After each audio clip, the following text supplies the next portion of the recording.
hope all of you are doing mind blowing amazing और बड़ा एकदम जोर शोर से चल रही होगी एंड to make sure उसे और strong कर सके we are here with the next chapter of our rapid revision series and उसमें अपन को करें joint products बहुत ही सिंपल छोटा सा टॉपिक है फटाफट खत्म करने वाला टॉपिक है maximum coverage least amount of time is what is our goal in the rapid revision और we are very much on the verge of its completion सारे नोट्स सारा मटेरियल एक गूगल ड्राइव में जिसका लिंक डिस्क्रिप्शन में and we also do a lot of small activities on WhatsApp जिसे तुम लोग ज्वाइन कर सकते हो where you can do question of the day test of the week this that etcetera lot of small things that are there so I will see you on WhatsApp and on YouTube very soon please मुझे बता देना comments में feedback देना what do you like what do you not like समझ आया नहीं आया what do you want more what do you want less etcetera etcetera etcetera I will read all the comments and get back to you. Till then, bye bye. हाँ जी sir आओ जी आओ welcome जी welcome to our next chapter which is joint products and by products.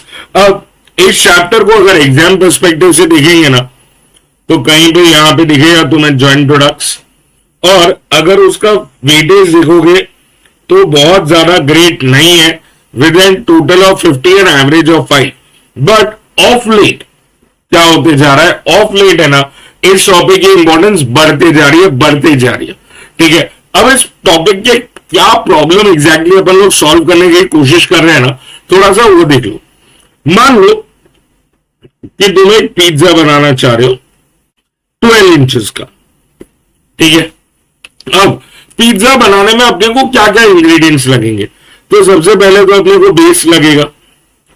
Base के मैं ना hypothetically 20 रुपए लिख रहा हूं ठीक है। फिर सॉस लगेगा सॉस के 50 रुपए लिख दे रहा हूं। फिर चीज लगेगा चीज के 100 रुपए ये सब फालतू नंबर है एक्चुअल में इतने लगते नहीं। टॉपिंग्स लिख देता हूं टॉपिंग्स के 40 रुपए और सीजनिंग लिख देता हूं 10 रुपए। चलो तो अपने को कितना सामान लग गया 20 प्लस 50 प्लस 140 प्लस 10 220 रुपए। तो अपने पिज्जा में मटेरियल का कॉस्ट कितना हुआ 220 सिंपल 220 रुपए है ना अपने को मटेरियल का कॉस्ट है। अब ये तो सिंपल सिचुएशन वेनिला केस मान ले अपन है ना एक पिज्जा बनाते हैं अपना हो गया हृदय परिवर्तन एक पिज्जा बनाते हैं 6 इंच का और एक स्टफ्ड गार्लिक ब्रेड बनाते हैं 6 इंच का। अब ये जो स्टफ्ड गार्लिक ब्रेड है ये टेक्निकली तो है ना स्कैम ही है मतलब एक पिज्जा खुला होता है उसको बंद कर दो तो वो स्टफ्ड गार्लिक ब्रेड हो गया ठीक है यही बोला जाता है और वही है एक्चुअली। अब उनमें है ना सब में सेम ही इंग्रेडिएंट्स लगने वाले इतने ही इंग्रेडिएंट्स लगने वाले। अब मुझे एक बात बता पिज्जा का कॉस्ट कितना और गार्लिक ब्रेड का कॉस्ट कितना ये 220 में से कितना कॉस्ट पिज्जा में गया और कितना कॉस्ट गार्लिक ब्रेड में गया क्या अपन मान ले इक्वल है नहीं क्योंकि पिज्जा में बेस ज्यादा लगेगा सॉरी गार्लिक ब्रेड में बेस ज्यादा लगेगा पिज्जा से हो सकता है। अच्छा क्या सॉस सब में सेम लगेगा नहीं सॉस गार्लिक ब्रेड में कम होता है चीज दोनों में अलग अलग प्रोपोर्शंस में होता है एंड बाकी सारी चीजें भी अलग अलग प्रोपोर्शंस में। प्रॉब्लम समझ में आ रही है। जब तक तुम्हारे पास मल्टीपल इनपुट थे और एक ही आउटपुट था तो इन सारे का कॉस्ट एक ही आउटपुट में चला गया। But if you have multiple inputs and you have more than one output let's say output number 1 2 and 3 ये मल्टीपल इनपुट्स का कॉस्ट 220 है। ईज ऑफ नंबर अपने एग्जाम्पल को कवर करते और अपने को इसमें से पिज्जा भी मिला और गार्लिक ब्रेड भी मिला। अब कितना 220 रुपए का portion belongs to pizza and कितना 220 रुपए का portion belongs to garlic bread मुश्किल है ना boss. This is where the chapter comes in. The chapter tells you when you have more than one output कितना इनपुट का cost will belong to one output ये अपन लोग यहाँ पे ढूंढने की कोशिश करें। अरे पर सर ये कर क्यों रहे, ऐसा क्या बड़ा हो जाएगा? देख, दो पर्पजेस सॉल्व हो सकते हैं, वन ऑफ द टू। हो सकता है तुम अपनी प्राइसिंग ना कॉस्ट के बेसिस पे करते हो, तो जब तक तुम्हारे पास टोटल कॉस्ट नहीं है तब तक प्रॉफिट ऐड करके सेलिंग प्राइस कैसे ढूंढेंगे? अच्छा, ये हो सकता है तुम मार्केट में जो भी सेलिंग प्राइस चल रहा है ना उसी को अडैप्ट कर रहे हो, ठीक है, वही सेलिंग प्राइस तुम्हारा भी सेलिंग प्राइस। तो चलो पता, ठीक है, तुम्हारे पास सेलिंग प्राइस है, बट जब तक तुम्हारे पास टोटल कॉस्ट नहीं है तब तक प्रॉफिट कैसे आएगा? अरे एंड ऑफ द डे ये तो पता करना पड़ेगा ना कि प्रोडक्ट बेच के अपने को प्रॉफिट हो रहा है कि नहीं, फायदा हो रहा है कि नहीं, इतना तो मालूम होना चाहिए। अब this is what the chapter is solving over here, कि अगर तुम्हारे पास मल्टीपल प्रोडक्ट्स आते हैं जिनको टेक्निकली जॉइंट प्रोडक्ट बोला जाता है, इन दैट सिचुएशन कौन से रॉ मटेरियल का या कितना मटेरियल का cost belongs to which product is what we are trying to understand in this chapter. मतलब बेसिकली है ना, अपने को जॉइंट प्रोडक्ट्स को कितना कितना कॉस्ट लगाना है वो अपन लोग ढूंढ रहे। अब ये प्रॉब्लम है ना सिर्फ इसमें नहीं है, स्पेशली ये प्रॉब्लम आती है अर्थ माइनिंग में। अब मान लो तुमने है ना एक पहाड़ खरीद लिया, मतलब तुम्हें ना गवर्नमेंट से उससे लीज पे लेके आए कि तुम इसमें माइनिंग एक्टिविटी करोगे, और तुमने है ना यहां से पहाड़ खोदना चालू किया, 25 लाख रुपए दिए जेसीबी की खुदाई के लिए। यूट्यूब पे बहुत वीडियोस है जेसीबी की खुदाई के नाम से, देख लेना, पता चलेगा 2-2, 3-3 करोड़ व्यूज है, पता नहीं क्यों, पर है। तुमने 25 लाख रुपए खर्चा कर दिया और जेसीबी लगवा दी। अब इसमें से है ना सैंड भी निकलेगा, लाइमस्टोन भी निकलेगा, ग्रेनाइट भी निकलेगा, मार्बल भी निकलेगा, रॉक भी निकलेगा। अभी कितना 25 लाख रुपए का portion belongs to any one of this, ये कैसे पता चले? बताओ, क्या कितना 25 लाख का पोर्शन मार्बल का है या रॉक का है या ग्रेनाइट का है या लाइमस्टोन का है या और कुछ है, अपने को नहीं मालूम ना, पर किसी ना किसी तरीके से तो कॉस्ट एलोकेट करना पड़ेगा। बस वही इस चैप्टर में सीख रहे हैं, समझ में आया? अच्छा, इस चैप्टर में कुछ टर्म्स है जो तुम्हें पता होने चाहिए। वो क्या क्या है? Joint products that are emerging from a single split off point are joint products. अब सर स्प्लिट ऑफ पॉइंट क्या होता है? ये वाला जो पोर्शन है ना, ये स्प्लिट ऑफ पॉइंट है, जहां पे है ना प्रोडक्ट को सेपरेट आइडेंटिटी मिला, वो स्प्लिट ऑफ पॉइंट है। और वो जो सेपरेट आइडेंटिटी गेन हुआ है ना, उस सेपरेट आइडेंटिटी पॉइंट तक सबको जो ना जो पॉइंट है उस पॉइंट को स्प्लिट ऑफ पॉइंट बोलते हैं। उस पॉइंट के पहले जितने भी कॉस्ट है उसको जॉइंट कॉस्ट बोलते हैं, उस पॉइंट के बाद जितने भी कॉस्ट है वो फर्दर प्रोसेसिंग कॉस्ट। सर मतलब अब यार पिज्जा के लिए तुम्हें एक अलग टाइप का बॉक्स चाहिए, एक गार्लिक ब्रेड के लिए तुम्हें एक अलग टाइप का बॉक्स चाहिए। Now is the cost of the box mix या जॉइंट? नहीं, पिज्जा के लिए अलग बॉक्स, गार्लिक ब्रेड का अलग बॉक्स। मान ले पिज्जा का बॉक्स 10 रुपए का है, गार्लिक ब्रेड का बॉक्स 15 रुपए का है, तो इसको तो स्प्लिट करने का जरूरत ही नहीं है, क्योंकि पिज्जा में अपने को पता है 10 रुपए का डब्बा लगेगा और गार्लिक ब्रेड में 15। So all the cost up to the split off point, split off के पहले वाला जो कॉस्ट है ना वो है जॉइंट कॉस्ट, और अपने को उसे एलोकेट करना है। इसके बाद जो कॉस्ट है वो सब फर्दर प्रोसेसिंग कॉस्ट है, और वो प्रोडक्ट स्पेसिफिक ही है, वो प्रोडक्ट स्पेसिफिक ही है। Is that clear?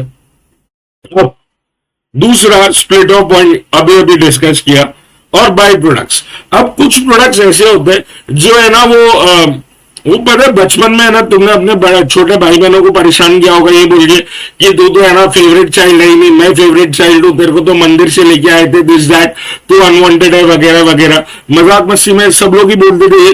अब ये जो मजाक मस्ती है ना, that is exactly what is a by product.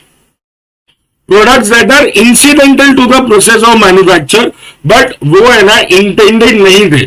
तुमने है ना for example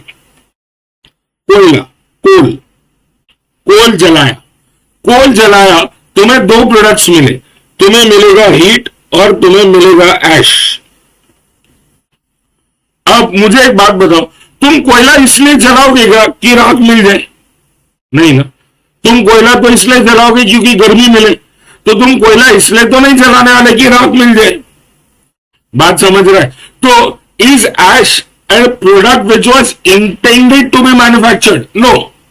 But can ash be avoided? No. ऐश तो आएगा ही आएगा। अगर तुमने कोयला जलाया तो राख तो बनेगा ही बनेगा, उसमें तुम्हारा कोई कंट्रोल है ही नहीं। तुम्हारा कंट्रोल किधर है? हीट में। तुम्हें हीट चाहिए, ऐश बन गया, अभी क्या करें? तो such products are called as by products. अब इस चैप्टर में है ना, तुम्हें क्या करना है, तुम्हें बेसिकली ज्वाइंट कॉस्ट को डिवाइड करते जाना है सारे के सारे ज्वाइंट प्रोडक्ट्स में। और ये करने के लिए अपने पास कुछ मेथड्स है, उनको बोला जाता है methods of joint cost allocation, जो अपन के फॉर्मूला बुक में है। देख यहां पे ना वही बात है वापस, all cost up to split off point are joint cost, cost after the split off point are for the processing cost. ठीक है, इस चैप्टर में से दो ही टाइप के क्वेश्चन आते हैं। पहला है ज्वाइंट कॉस्ट एलोकेशन, दूसरा है डेप्थ ऑफ प्रोसेसिंग। ठीक है, अब ज्वाइंट कॉस्ट एलोकेशन ये है ना, अपने पास 4 मेथड है, और मैं चाहता हूं कि तुम है ना ये मेथड्स को या तो लिख लो पॉज करके, या तो स्क्रीनशॉट ले लो, और नहीं तो तुम्हारे पास फॉर्मूला बुक तो है ही है, तुम वहां से जाके रेफर कर लो। अपन लोग ये मेथड्स में क्या क्या होता है ना, वो अपन लोग धीरे धीरे करके सीख लेंगे। ठीक है, तो 1 2 3 मेथड ये हो गए, और ये है तुम्हारा चौथा मेथड। ठीक है, ये है तुम्हारे 4 methods of joint cost allocation. पहला पार्ट तो ये हो गया। फिर नेक्स्ट है depth of processing. Depth of processing में अपन लोग क्या देखते हैं, क्या इस प्रोडक्ट को आज ही अभी बेच दें या इसे फर्दर प्रोसेस करने के बाद बेचे। अगर फर्दर प्रोसेस करने के बाद बेच दें तो क्या अपने को ज्यादा फायदा होगा या नहीं, अपन लोग डिसाइड करते हैं डेप्थ ऑफ प्रोसेसिंग में। ये भी आएगा अपन लोग के पास है ना, सुपर क्वेश्चन है इसमें, जहां पे ना ये एक ही क्वेश्चन में ना काफी कुछ समा जाएगा। ठीक है, so will do that question, पर तब तक के लिए नोट्स जो है ना वो तुम लोग है ना या तो पॉज करके लिख लो या डाउनलोड कर लो, स्क्रीनशॉट ले लो, कुछ भी कर लो, बट इसका रिकॉर्ड रखो अपने पास। ठीक है ना, that's it in this one. I will start the next video in which will be doing questions. Come on. हाँ जी सर, चालू करें क्वेश्चन नंबर 3। आइडियली ये तुम्हारा पहला क्वेश्चन होना चाहिए, तुम्हें क्वेश्चन नंबर 3 पहले देखना है और उसके बाद बाकी के क्वेश्चंस देखने। ठीक है ना, देख क्या बोला हुआ है, inorganic chemicals purchases salt and processes it into more refined products such as caustic soda, chlorine and PVC. In the month of July, inorganic chemicals purchased salt for 40,000. Conversion cost of 60,000 were incurred, mark कर लो, were incurred up to the split off point. मतलब 40,000 और 60,000 These were purchased up to the split off point. इसका मतलब है ये products अपन ने split of तक खर्चा किया है, मतलब ये अपना जॉइंट कॉस्ट हो गया 1 lakh. So the joint cost over here is 1 lakh. और बोला eight which time 2 saleable products were produced. Chlorine can be further processed into PVC, very important. Chlorine can be further process into PVC. मतलब तुम्हें split off point पे तो 2 ही products मिले, which is caustic soda and chlorine. ठीक है, और sorry हाँ, caustic soda and chlorine. Chlorine got further process into PVC, ध्यान देना।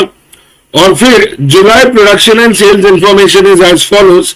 तो अपन ने कॉस्टिक सोडा 1200 टन बनाया, 1200 टन बेच दिया एट 50 पर टन। क्लोरीन 800 टन बनाया बट बेचा कुछ नहीं। ऐसा क्यों सर? अरे भाई, क्योंकि जो क्लोरीन अपन ने बनाया है, जो क्लोरीन बनाया है उसको तो अपन ने पीवीसी में कन्वर्ट कर दिया, तो क्लोरीन बेचने के लिए रहा ही नहीं। समझा?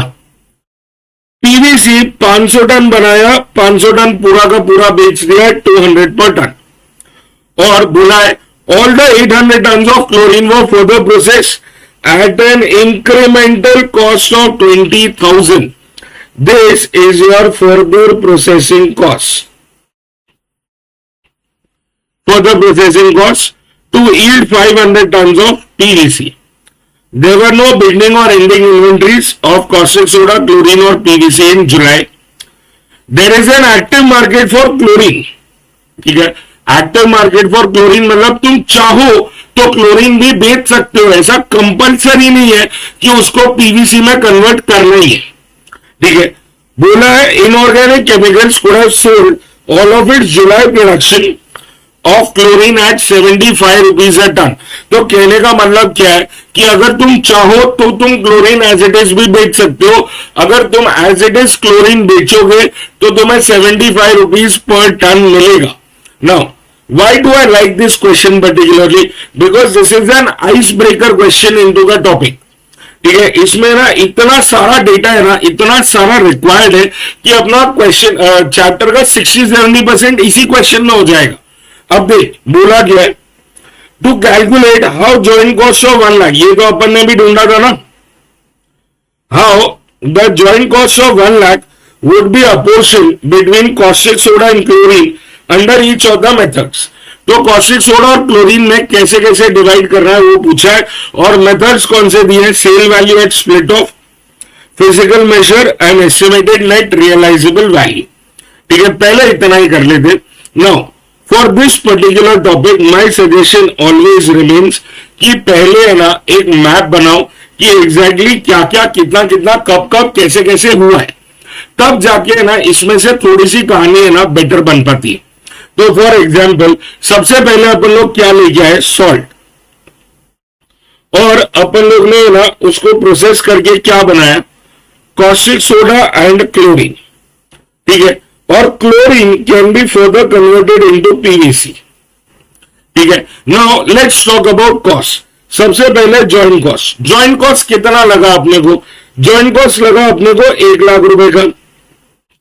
फर्दर प्रोसेसिंग कॉस्ट अपने को कितना लगा है, फर्दर प्रोसेसिंग कॉस्ट 20,000 का लगा है। ठीक है, जॉइंट कॉस्ट इतना, फर्दर प्रोसेसिंग कॉस्ट इतना। ठीक है, now let's talk quantities. Caustic soda अपने को कितना टन मिला है, कॉस्टिक सोडा मिला है 1200 टन, क्लोरीन कितना मिला 800 टन, एंड पीवीसी मिला 500 टन। प्लीज हमेशा ध्यान रखना जॉइंट कॉस्ट और फर्दर प्रोसेसिंग कॉस्ट का डिफरेंस। जॉइंट कॉस्ट जो वो वाला कॉस्ट है जिससे फर्दर प्रोडक्ट्स मिले अपने को या जॉइंट प्रोडक्ट्स मिले। फर्दर प्रोसेसिंग कॉस्ट कॉमन नहीं है, जॉइंट कॉस्ट कॉमन है, फर्दर प्रोसेसिंग कॉस्ट सिर्फ और सिर्फ पर्टिकुलर प्रोडक्ट के लिए लगता है। Is that clear? अब इतना तो अपना हो गया, और इसके बाद अपन लोग सेलिंग प्राइसेस की बात करते हैं। ये जो कॉस्टिक सोडा ये कितने में बेच सकते हैं, this can be sold at 50 rupees per ton. Chlorine कितने में बेचेंगे, क्लोरीन है ना अपन ने बेचा नहीं है, but there is an active market for chlorine. You could have sold all of the production at how much, 75 per ton. और पीवीसी अपन ने कितने में बेचा, 200 रुपए पर टन। तो ये अपना पूरा मैप रेडी हो गया। अपने को क्या प्रोडक्ट्स मिले, कौन सा प्रोडक्ट फर्दर प्रोसेस हुआ, कितना क्वांटिटीज मिला, क्या रेट पे बिकना था, फर्दर प्रोसेसिंग कॉस्ट कितना, जॉइंट कॉस्ट कितना, सब कुछ हो गया। अब इन्होंने पहला मेथड देख क्या मांगा है, sales value at split off. 1 minute, pencil है ना डिस्चार्ज हो गई है, 1 सेकेंड रुक चार्ज करके आ रहा हूं। हाँ जी सर, सॉरी बैक। और एक बार के लिए फटाफट से ना सब कुछ रिवाइज कर लेते हैं। अपन ने जॉइंट कॉस्ट और फर्दर प्रोसेसिंग कॉस्ट रिकॉर्ड कर लिया, अपन को कितना आउटपुट आया, वो आउटपुट कितने में बेच सकते थे, कौन सा प्रोडक्ट फर्दर प्रोसेस किया, वगैरह वगैरह वगैरह सब कुछ। अब पहला मेथड मांगा इन्होंने, sales value at split of.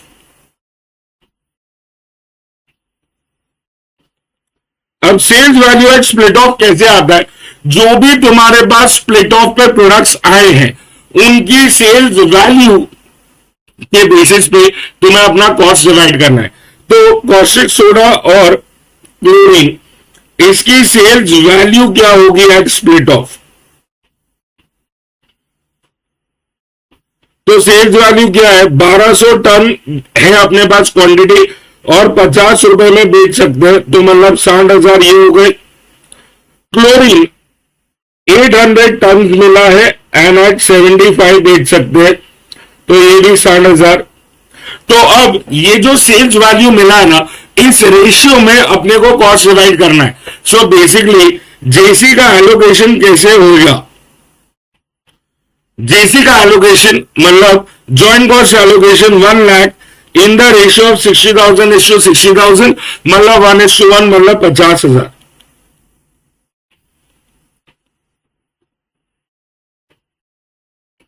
Basically अपन को है ना sales value at split off जो है ना वो एक रेशियो की तरह यूज करना है to divide the cost. We are using that as a base to divide the cost, we are using that as a ratio to find कौन से प्रोडक्ट में कितना कॉस्ट लगेगा।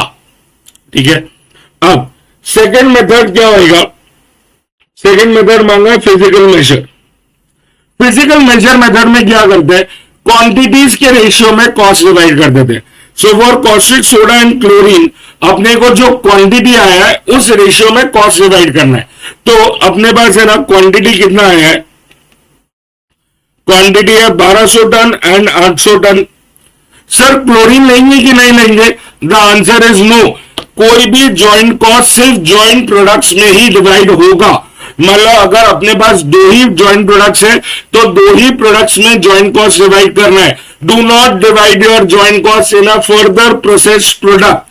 कभी भी जितने भी ज्वाइंट प्रोडक्ट्स हैं उन्हीं ज्वाइंट प्रोडक्ट्स के रेशियो में कॉस्ट डिवाइड होगा। ठीक है, तो यहां पे कॉस्टिक सोडा और क्लोरीन 1200 और 800 टन है, इसी के रेशियो में जेसी एलोकेट करेंगे। JC will be on the basis of 1200:800 मतलब 1 lakh in the ratio of 1200:800 और 12:8। तो ये हो जाएगा 60,000 एंड 40,000। यह हो गया तुम्हारा second method, very very basic. अपन को सिर्फ है ना वो रेशियो लेना है कॉस्ट डिवाइड करने के लिए। ठीक है, थर्ड है एनआरवी। अब एनआरवी का एक फॉर्मुलेशन है, वो फॉर्मुलेशन क्या है थोड़ा सा समझ लो। उसमें अपन लोग सेल्स एट फाइनल स्टेज लेते हैं, final stage for caustic soda and chlorine, sales at final stage. अब मुझे एक बात बताओ, कॉस्टिक सोडा के आगे कोई स्टेज हुआ है, कॉस्टिक सोडा आगे फर्दर प्रोसेस हुआ है नहीं ना, मतलब तुम्हारे लिए कॉस्टिक सोडा ही फाइनल स्टेज है, तो उसका फाइनल स्टेज का सेल्स कितना होगा, वही 1200 टन इंटू 50, 60,000। क्या क्लोरीन आगे प्रोसेस हुआ है, क्या क्लोरीन प्रोसेस हुआ है आगे, the answer is yes. Chlorine आगे प्रोसेस हुआ है ना, तो अपन लोग उसको आगे फर्दर प्रोसेस करेंगे। तो क्लोरीन जो आगे प्रोसेस हुआ है वो किस फॉर्म में प्रोसेस हुआ, पीवीसी। तो क्लोरीन का फाइनल स्टेज क्या है, पीवीसी है। PVC will be the final stage जिसमें अपन लोग कॉस्ट डिवाइड कर रहे हैं। तो पीवीसी 500 टन है और बेचेंगे 200 रुपए पर टन में, तो मतलब 1 lakh. Once you have sales at final stage, इसमें से अपने को एनआरवी माइनस करना है, sorry my bad, further processing cost minus करना है। अब ये जो फर्दर प्रोसेसिंग कॉस्ट है क्या कॉस्टिक सोडा में है, अरे अगर कॉस्टिक सोडा फर्दर प्रोसेस ही नहीं हुआ तो कहां से आएगा फर्दर प्रोसेसिंग कॉस्ट, नहीं आएगा ना यार, तो बस नहीं। क्लोरीन में फर्दर प्रोसेस हुआ था क्या, हाँ वो पीवीसी बना, क्या उसका एक फर्दर प्रोसेसिंग कॉस्ट है, हाँ कितना 20,000, तो वो माइनस कर दो। और अब जो नंबर मिला that is your NRV, net realisable value. अब ये नेट रियलाइजेबल वैल्यू क्यों बोलते हैं, तुमने पीवीसी बेच दिया 1 लाख रुपए में, बट क्या तुम्हें 1 लाख हाथ में मिला, नहीं ना, तुम्हें तो सिर्फ 80,000 हाथ में मिले। क्यों, क्योंकि जैसे ही वो 1 लाख आ रहा था 20,000 तो चला गया, तो तुम्हारे हाथ में नेट रियलाइज्ड वैल्यू कितना है 80,000। और अब इस रेशियो में 60,000 और 80,000 के रेशियो में अपने को जॉइंट कॉस्ट डिवाइड करना है। अब है ना इसका काम बहुत सिंपल है, ये बहुत बेसिक है। तो देख वही सेम चीज जेसी एलोकेशन करेंगे, 1 lakh in the ratio of 6:8। ठीक है, सो 1 लाख डिवाइड बाय 14 इंटू 6, 42,857 और 57,143 हो गया अपना जेसी एलोकेशन। 4 मेथड है तुम्हारे पास, उसमें से 3 तो यही हो गए, sale value at split off. जो भी स्प्लिट ऑफ पे तुम्हारे पास सेल्स होगा, सेलिंग प्राइस नहीं, तुम्हें यहां पे ध्यान रखना है, तुम 50 रुपीज और 75 रुपीज के रेशियो में नहीं, it is not selling price at split off, it is sales value at split off. तो सेल्स वैल्यू कैसे आता है, प्राइस इंटू यूनिट्स करके। तो सेल्स वैल्यू स्प्लिट ऑफ पे जो भी होगा उसके रेशियो में जेसी एलोकेशन। फिजिकल मेजर में स्प्लिट ऑफ पे जो क्वांटिटी होगा उसके रेशियो में allocation. NRV sales at final stage minus the further processing cost, that will become your NRV, और उसके रेशियो में जेसी एलोकेशन। ये समझ में आ गया। अब लास्ट पार्ट देख क्वेश्चन का क्या बोल रहा है। Life time swimming pool products offers to purchase 800 tons of chlorine in August at 75 per ton. This sale of chlorine would mean that no PVC would be produced in August. No PVC will be produced in August. अरे यार obvious सी बात है ना, अगर तुमने chlorine को as it is बेच दिया तो क्लोरीन को कन्वर्ट करने के लिए तो पैसा ही नहीं है अपने पास, पैसा क्या, सॉरी यूनिट ही नहीं है अपने पास। तो अगर यूनिट ही नहीं है अपने पास तो फिर बता क्या होगा, तुमसे पीवीसी बनेगा नहीं, वो भी वही बात बोल रहे हैं। अब आगे देख क्या पूछा है, how the acceptance of this order would affect the operating income. So देख सिंपल है, अपन दो चीजें कर लेते, if chlorine sold and if PVC sold. देख अपना डेप्थ ऑफ प्रोसेसिंग है ये बेसिकली, इसका अल्टीमेट एजेंडा बहुत सिंपल है। Ultimate agenda is very simple and clear कि भैया अपने को कुछ भी हो जाए, अपने को ये ध्यान में रखना है कि अपने को प्रॉफिट कहां ज्यादा आ रहा है, जहां प्रॉफिट ज्यादा आएगा वो कर लेंगे ना अपन, क्या प्रॉब्लम है उसमें। तो अपने को बेसिकली प्रॉफिट ढूंढना है। प्रॉफिट कैसे आएगा, सेल्स माइनस कॉस्ट करके, पर अपने पास कॉस्ट यहां पे दो ही है सर। तो देख अपन लोग के पास सेल्स है, कॉस्ट कौन कौन से है, एक तो ज्वाइंट कॉस्ट और एक फर्दर प्रोसेसिंग कॉस्ट, और अपने को आ जाएगा प्रॉफिट। अगर तुमने क्लोरीन एज इट इज बेचा तो कितना बेच पाएंगे, क्लोरीन एज इट इज बेचा तो 800 टन बेचेंगे एट 75, तो मतलब कितना पैसा मिलेगा, 800 इंटू 75 60,000। और अगर पीवीसी बेचा तो पीवीसी तुम बेचोगे 500 टन एट 200 रुपए, तो 500 इंटू 200 1 लाख रुपए मिलेगा पीवीसी बेच के। अब जॉइंट कॉस्ट कितना, जॉइंट कॉस्ट है ना अपने पास 3 अलग अलग है, यहां पे अलग है, यहां पे अलग है, यहां पे अलग है। मेरा कहना है कोई भी एक ले लो, कोई भी एक ले लो, ठीक है। तो मैं ना ये 60,000 ले रहा हूं, कोई भी एक ले लो। तो यहां पे ज्वाइंट कॉस्ट कितना 60,000, तो इधर भी तो ज्वाइंट कॉस्ट 60,000 ही होगा ना। अरे भाई देख एक बात समझ, तुमने क्लोरीन को फर्दर प्रोसेस कर दिया पीवीसी में, क्लोरीन से बना पीवीसी, तो जो भी कॉस्ट क्लोरीन का है वही कॉस्ट पीवीसी के लिए भी तो होगा ना। इट्स लाइक दिस, तुमने सैंडविच बनाने के लिए 2 स्लाइस लिए जिसकी कॉस्ट 10 रुपए, और उसके बाद उसको फर्दर प्रोसेस किया और उसमें टॉपिंग्स डाले 20 रुपए के, तो तुम्हारा सैंडविच का कॉस्ट कितना हुआ, फाइनल सैंडविच 10 रुपए का ब्रेड, 20 रुपए का टॉपिंग, 30 रुपीज हुआ ना। सेम लॉजिक यहां पे, तो पीवीसी बनाने के लिए जो भी कॉस्ट क्लोरीन का है वो भी पीवीसी में आ गई, तो वो आ गया। और फर्दर प्रोसेसिंग कॉस्ट यहां पे तो नहीं है, क्योंकि क्लोरीन तो तुम एज इट इज बेचोगे। अगर पीवीसी बनाया तो अपने को फर्दर प्रोसेसिंग कॉस्ट कितना लगेगा, 20,000, तो यहां पे प्रॉफिट कितना हो गया, नील, यहां पे प्रॉफिट हो गया 20,000।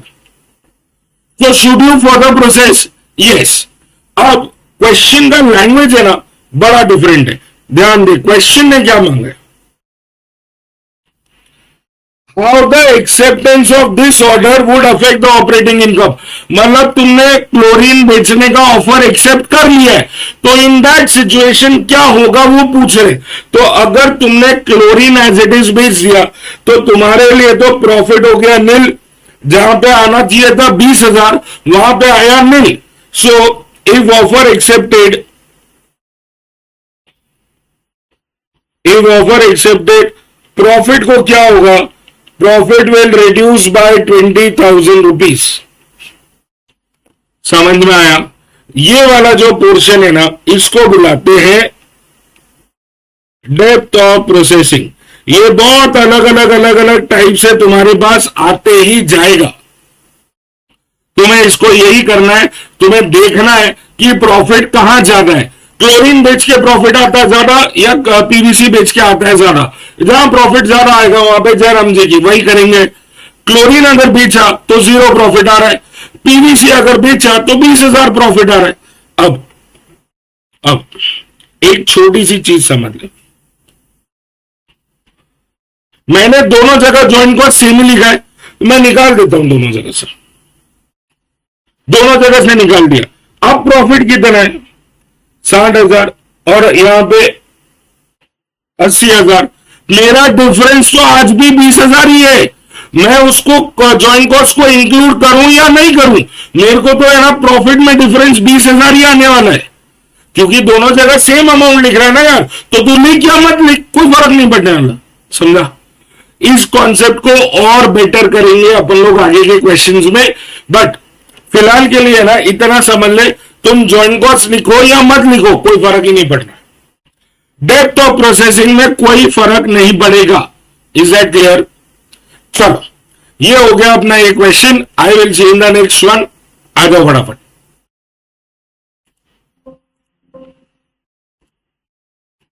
हाँ जी सर, देख लेते हैं क्वेश्चन नंबर 7 में क्या दिया। अब क्या बोला है देख, अ companies plant processes 150,000 kgs of raw material in a month to produce 2 products P and Q। तो ये अपने ज्वाइंट प्रोडक्ट्स हो गए, ये अपना क्वांटिटी हो गया। एंड हाँ, very important, the cost of raw material is 12 per kg। ये अपना एक ज्वाइंट कॉस्ट है। और the processing cost per month are, तो डायरेक्ट मटेरियल है, डायरेक्ट वेजेस है, वेरिएबल ओवरहेड्स है और फिक्स ओवरहेड्स है। अब देख, in the last question fix cost अपने को दिया था बट अलग से दिया था, तो अपन ने उसका ट्रीटमेंट अलग से किया। But in this question fix cost या fix overhead is part of processing cost and processing cost is part of joint cost. तो मतलब ये ज्वाइंट कॉस्ट का हिस्सा बनेगा। That is what is clear. ठीक है, फिर बोला the loss in process is 5% of input and the output ratio of P and Q which emerge simultaneously is 1:2. Selling prices of the two products at the point of split over 12 and 20, तो 12 और 20 दे दिया। A proposal is available to process P further by mixing it with other purchased materials. The entire current output of the plant can be so processed further to obtain a new product S। तो P को further process करेंगे, S बनाएंगे। The price पर KG of S is 15 and हाँ, ये बहुत important, mark करो, each KG of output S will require 1 kilogram of input P। ये इनपुट आउटपुट रेशियो दिया है अपने को, कितना इनपुट पे कितना आउटपुट आएगा। इन शॉर्ट इसको आयो रेशियो बोलते हैं। कितना इनपुट उसके सामने कितना output is what we are trying to understand over here. ठीक है, फिर the cost of processing P into S, the cost of processing P into S including other material is 1,85,000 per month. तो ये तुम्हारा further processing cost हो गया। और you are required to prepare a statement showing monthly profitability based both on existing manufacturing operations and on further processing। और पूछा है would you recommend further processing। ये जो रिकमेंडेशन पूछा है ये बेसिकली तुम्हारा क्या हो गया, डेप्थ ऑफ प्रोसेसिंग। ठीक है, अब है ना इसको फटाफट ड्राइंग बनाते हैं। देख, तुम लोग रॉ मटेरियल लाए कितना, 1.5 लाख किलो, 1,50,000 kgs। अब उसमें से कितना लॉस हो गया, तो लॉस है 5%, तो 7,500 किलो लॉस हो गया। तो आउटपुट कितना आया अपने को, आउटपुट आएगा 142,500 kgs। और इसमें अपने को 2 प्रोडक्ट्स मिले, P and Q। Which are in the ratio of 70:30, मतलब 70% P मिला, 30% Q मिला। ठीक है, तो 142,500 का 70% कर लेते हैं, तो 99,750 बराबर है ना। ए सॉरी, 70:30 नहीं है, माय बैड, दूसरे क्वेश्चन का कुछ चिपका दिया, सॉरी, 1:2 है। सो 142,500 डिवाइडेड बाय 3, तो P आया 47,500 kgs और Q कितना आएगा 47,500 इंटू 2, 95,000 kgs आया Q।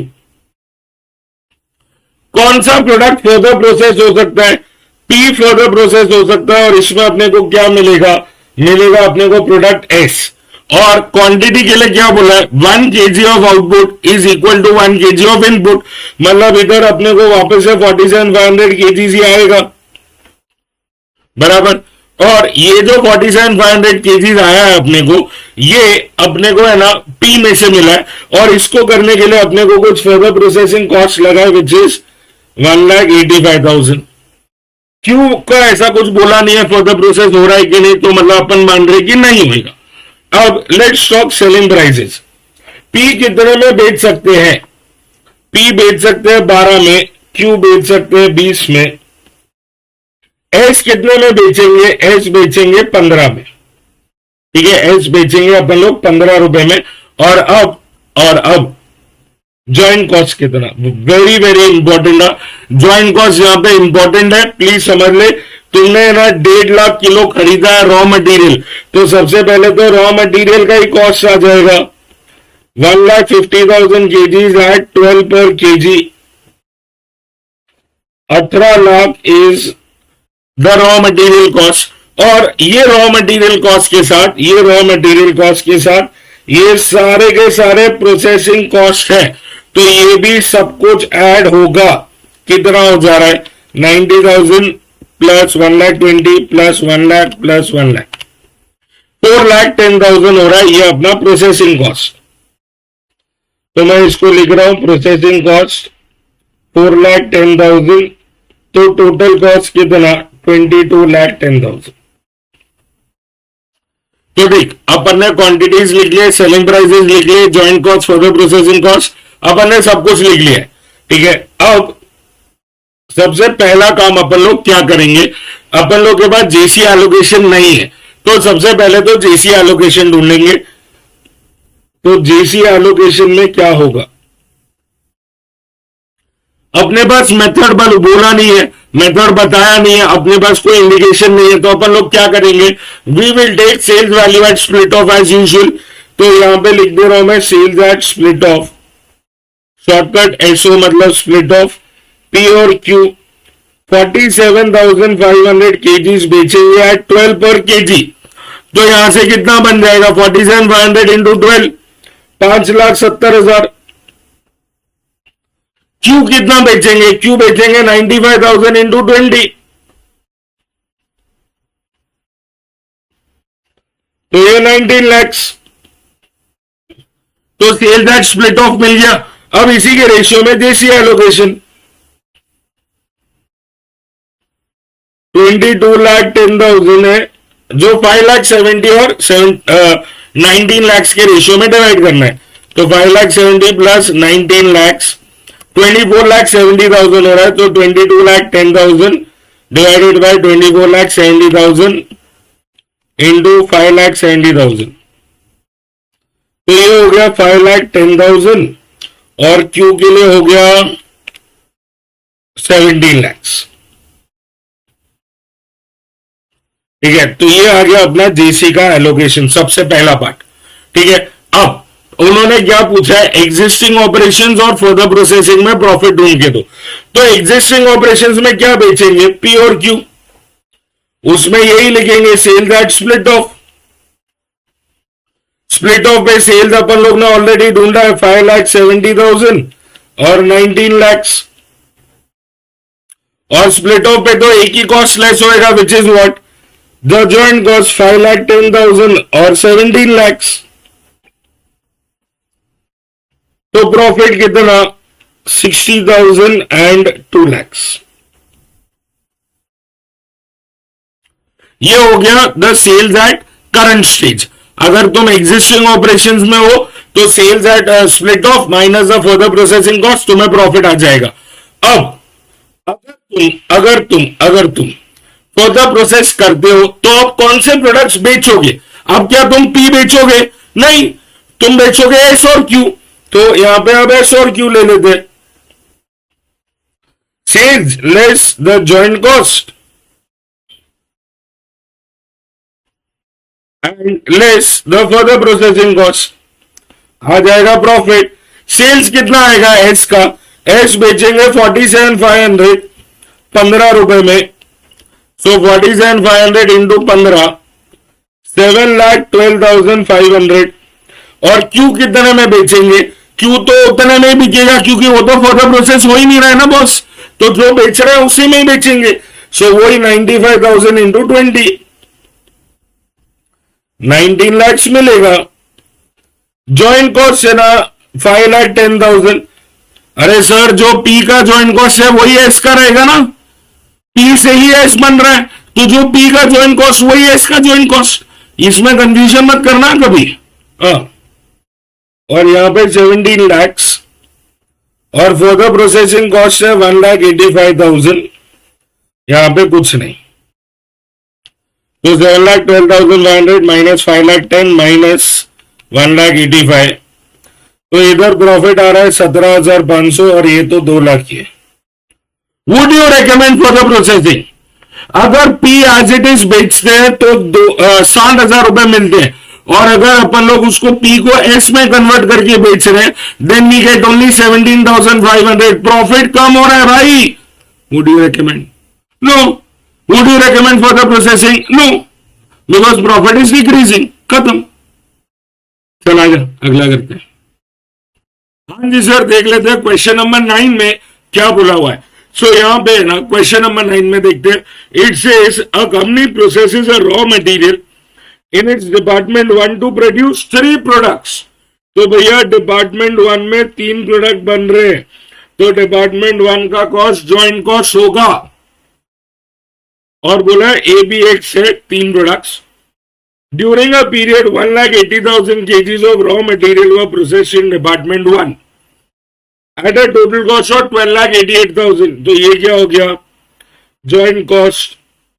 And the resultant output of ABX was 18,000, 10,000, 54,000 kgs respectively. A and B were further processed in department 2 at a cost of 1,80,000 and 1,50,000 respectively. Further process बोला है, मतलब ये क्या हो गया? FPC. X was further processed in department 3 at a cost of 1,08,000. तो ये है ना X का FPC, ये A का, ये B का, ये X का. ठीक है. There is no waste in further processing. बता दिया है कि जितना भी इनपुट करोगे उतना आउटपुट आ जाएगा. Very very important. और आगे बोला है the details of sales affected during the period are as follows. तो 17,000, 5,000 और 44,000 केजीज बेचा है और उसका सेल्स वैल्यू दिया हुआ है. There were no opening stocks. If this products were sold at split off, the selling price of ABX would be 50, 40 and 10 respectively.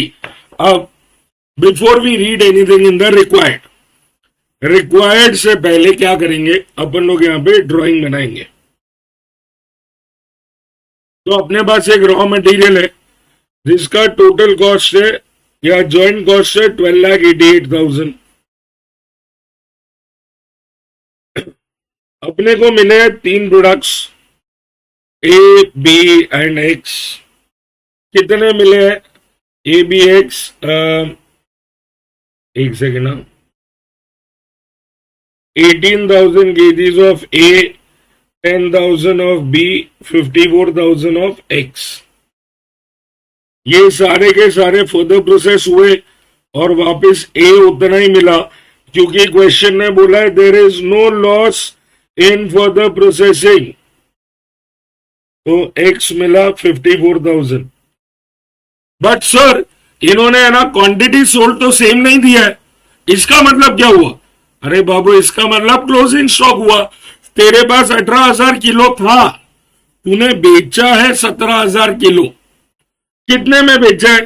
12,24,000 में 17,000 किलो बेच दिया, मतलब कितने में बेचा? 1224 डिवाइडेड बाय 17,000, 72 पर केजी में। बी कितने में बेच दिया? बी बेचा है 2,50,000 में 5,000 किलो,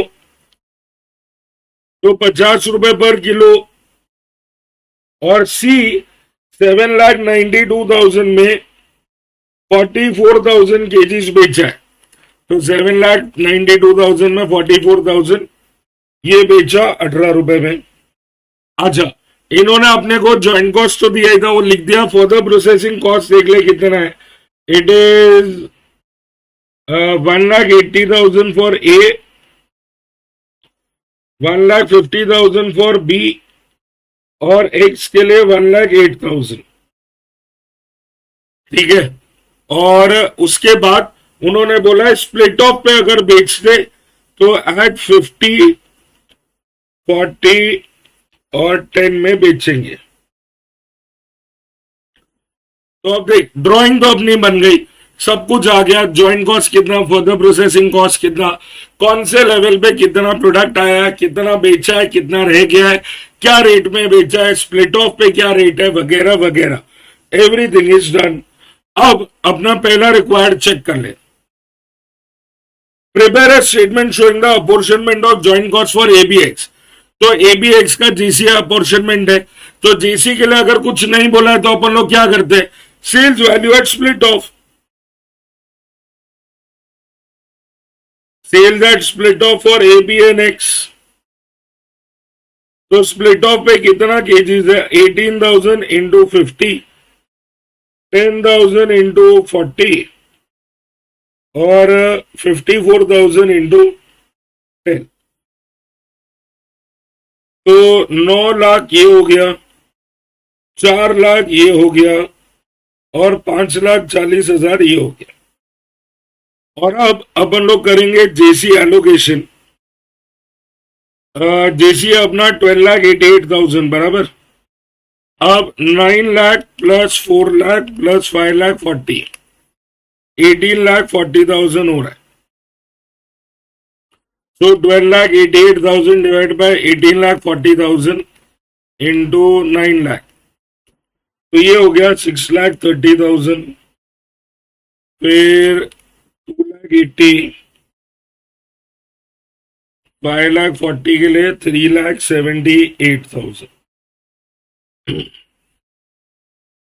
यार अब जेसी एलोकेशन के लिए तो क्या ही एक्सप्लेन करूं, मतलब 9 क्वेश्चन हो गए। JC allocation, sale value at split off तो तुम्हें बाय हार्ट ही हो गया होगा। ठीक है, तो वो हो चुका। अब देख, सेकंड पार्ट में ना थोड़ा इंटरेस्टिंग कुछ पूछा है।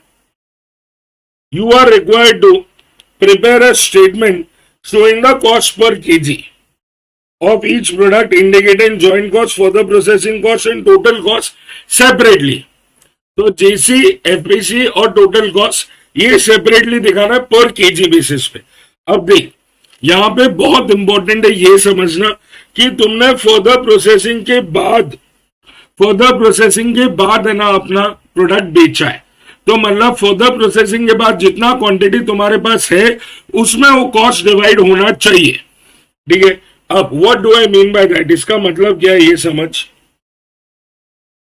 ए बी एन एक्स सबसे पहले ज्वाइंट कॉस्ट पर केजी, तो 6,30,000 अपना ज्वाइंट कॉस्ट है।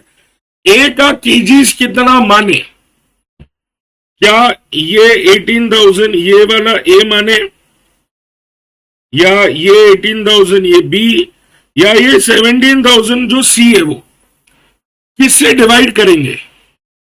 जो 18,000 स्प्लिट ऑफ पे है वो, क्या तुम प्रोडक्ट स्प्लिट ऑफ पे बेच रहे हो? नहीं। तो वो क्या कॉस्ट स्प्लिट ऑफ के बेसिस पे डिवाइड होगा? नहीं। अब बचे ये दो, 18,000 और 17,000। मुझे एक बात बता, अगर 17,000 से डिवाइड कर लिया मतलब तुमने सारा का सारा कॉस्ट 17,000 यूनिट्स में ही डाल दिया। इसका मतलब वो जो 1,000 यूनिट स्टॉक में पड़ा है वो तो फ्री का हो गया ना। देख, बहुत सिंपल है, जो बनाया है उसमें कॉस्ट आएगा। तुमने 17,000 आज बेचा है, इसका मतलब ये थोड़ी कि इतना ही बनाया, बनाया तो 18,000 है ना, तो सारे के सारे 18,000 में कॉस्ट डिवाइड होना चाहिए। समझा क्या? तो 6,30,000 विल बी डिवाइडेड बाय 18,000। यहां पे 2,80,000 joint cost will be divided bye how many KGs, जो बनाया या जो बेचा। देख, ये ज्वाइंट कॉस्ट मैन्युफैक्चरिंग कॉस्ट है। Manufacturing cost is always on the basis of जो बेचा है, नहीं नालायक, मैन्युफैक्चरिंग कॉस्ट है, it is on the basis of जो बनाया है। बेचा है 5,000, बनाया तो 10,000 है ना, तो कॉस्ट किस में डिवाइड होगा, 10,000 या 5,000?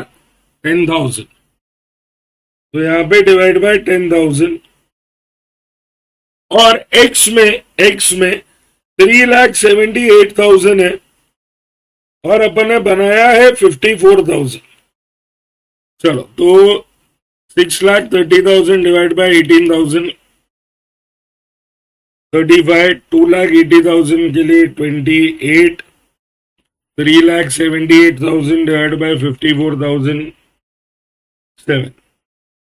एफपीसी पर केजी कितना होगा? एफपीसी था 1,80,000 फॉर 18,000 केजीज, 10 रुपए। यहाँ पे 1,50,000 फॉर 10,000 यूनिट्स, तो 15 रुपए। यहाँ पे 1,08,000 फॉर 54,000, तो 2 रुपए। तो ये आ गया अपने को टोटल कॉस्ट पर केजी 45, 43 और 9। ठीक है, इतना तो हो गया। अब है ना, थर्ड पार्ट इसी से ही कनेक्टेड है। थर्ड पार्ट में देख क्या बोला है, statement showing product wise and total profit for the period. तो अब प्रोडक्ट वाइज और टोटल प्रॉफिट निकालने के लिए है ना, बड़ा सिंपल काम। अपने पास सेलिंग प्राइस पर केजी है 72, 50 एंड 18, बराबर ना? हाँ, सेलिंग प्राइस इधर से उठा रहा हूं मैं, ये रहा। तो बस वही 72, 50 और 18 less the total cost per KG 45, 43, 7, 9। तो अपने को प्रॉफिट कितना मिलेगा?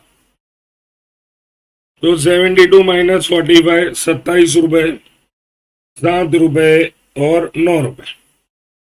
ठीक है, तो 27, 7 और 9 into the kg sold। अब ये ध्यान में रखना, प्रॉफिट उन्हीं यूनिट्स पे होगा जो तुमने बेचे हैं। जो यूनिट स्टॉक में पड़ा है उसमें प्रॉफिट कैलकुलेट नहीं होगा मेरे भाई, तो ये ध्यान में रखना। Profit will be on the unit जो तुमने बेचा है। कितना बेचा है? 17,000, 5,000 और 44,000। तो ये आ गया टोटल प्रॉफिट 27 इंटू 17,000, 4,59,000, ये 35,000 और 44,000 इन 396, 3,96। और अब है ना अपना टोटल प्रॉफिट प्लस 35,000 प्लस 4,59, ये हो गया अपना टोटल प्रॉफिट। अब लास्ट पार्ट देख, बहुत बहुत इंपॉर्टेंट, बहुत इंपॉर्टेंट। क्या बोला है देख, state with supporting calculations as to whether any or all of the product should be further processed or not। तो सिंपल है यार, अपन एक काम करते हैं, अपन ढूंढ लेते हैं profit before further processing for A, B and X. इसमें क्या क्या आएगा? Sales at split off and less the joint cost. यह आ गया अपने को यहाँ पे profit. Sales at split off कितना होएगा, ये अपन ने ढूंढना है। सेल्स एट स्प्लिट ऑफ, एक काम करते इसी को कॉपी कर लेते।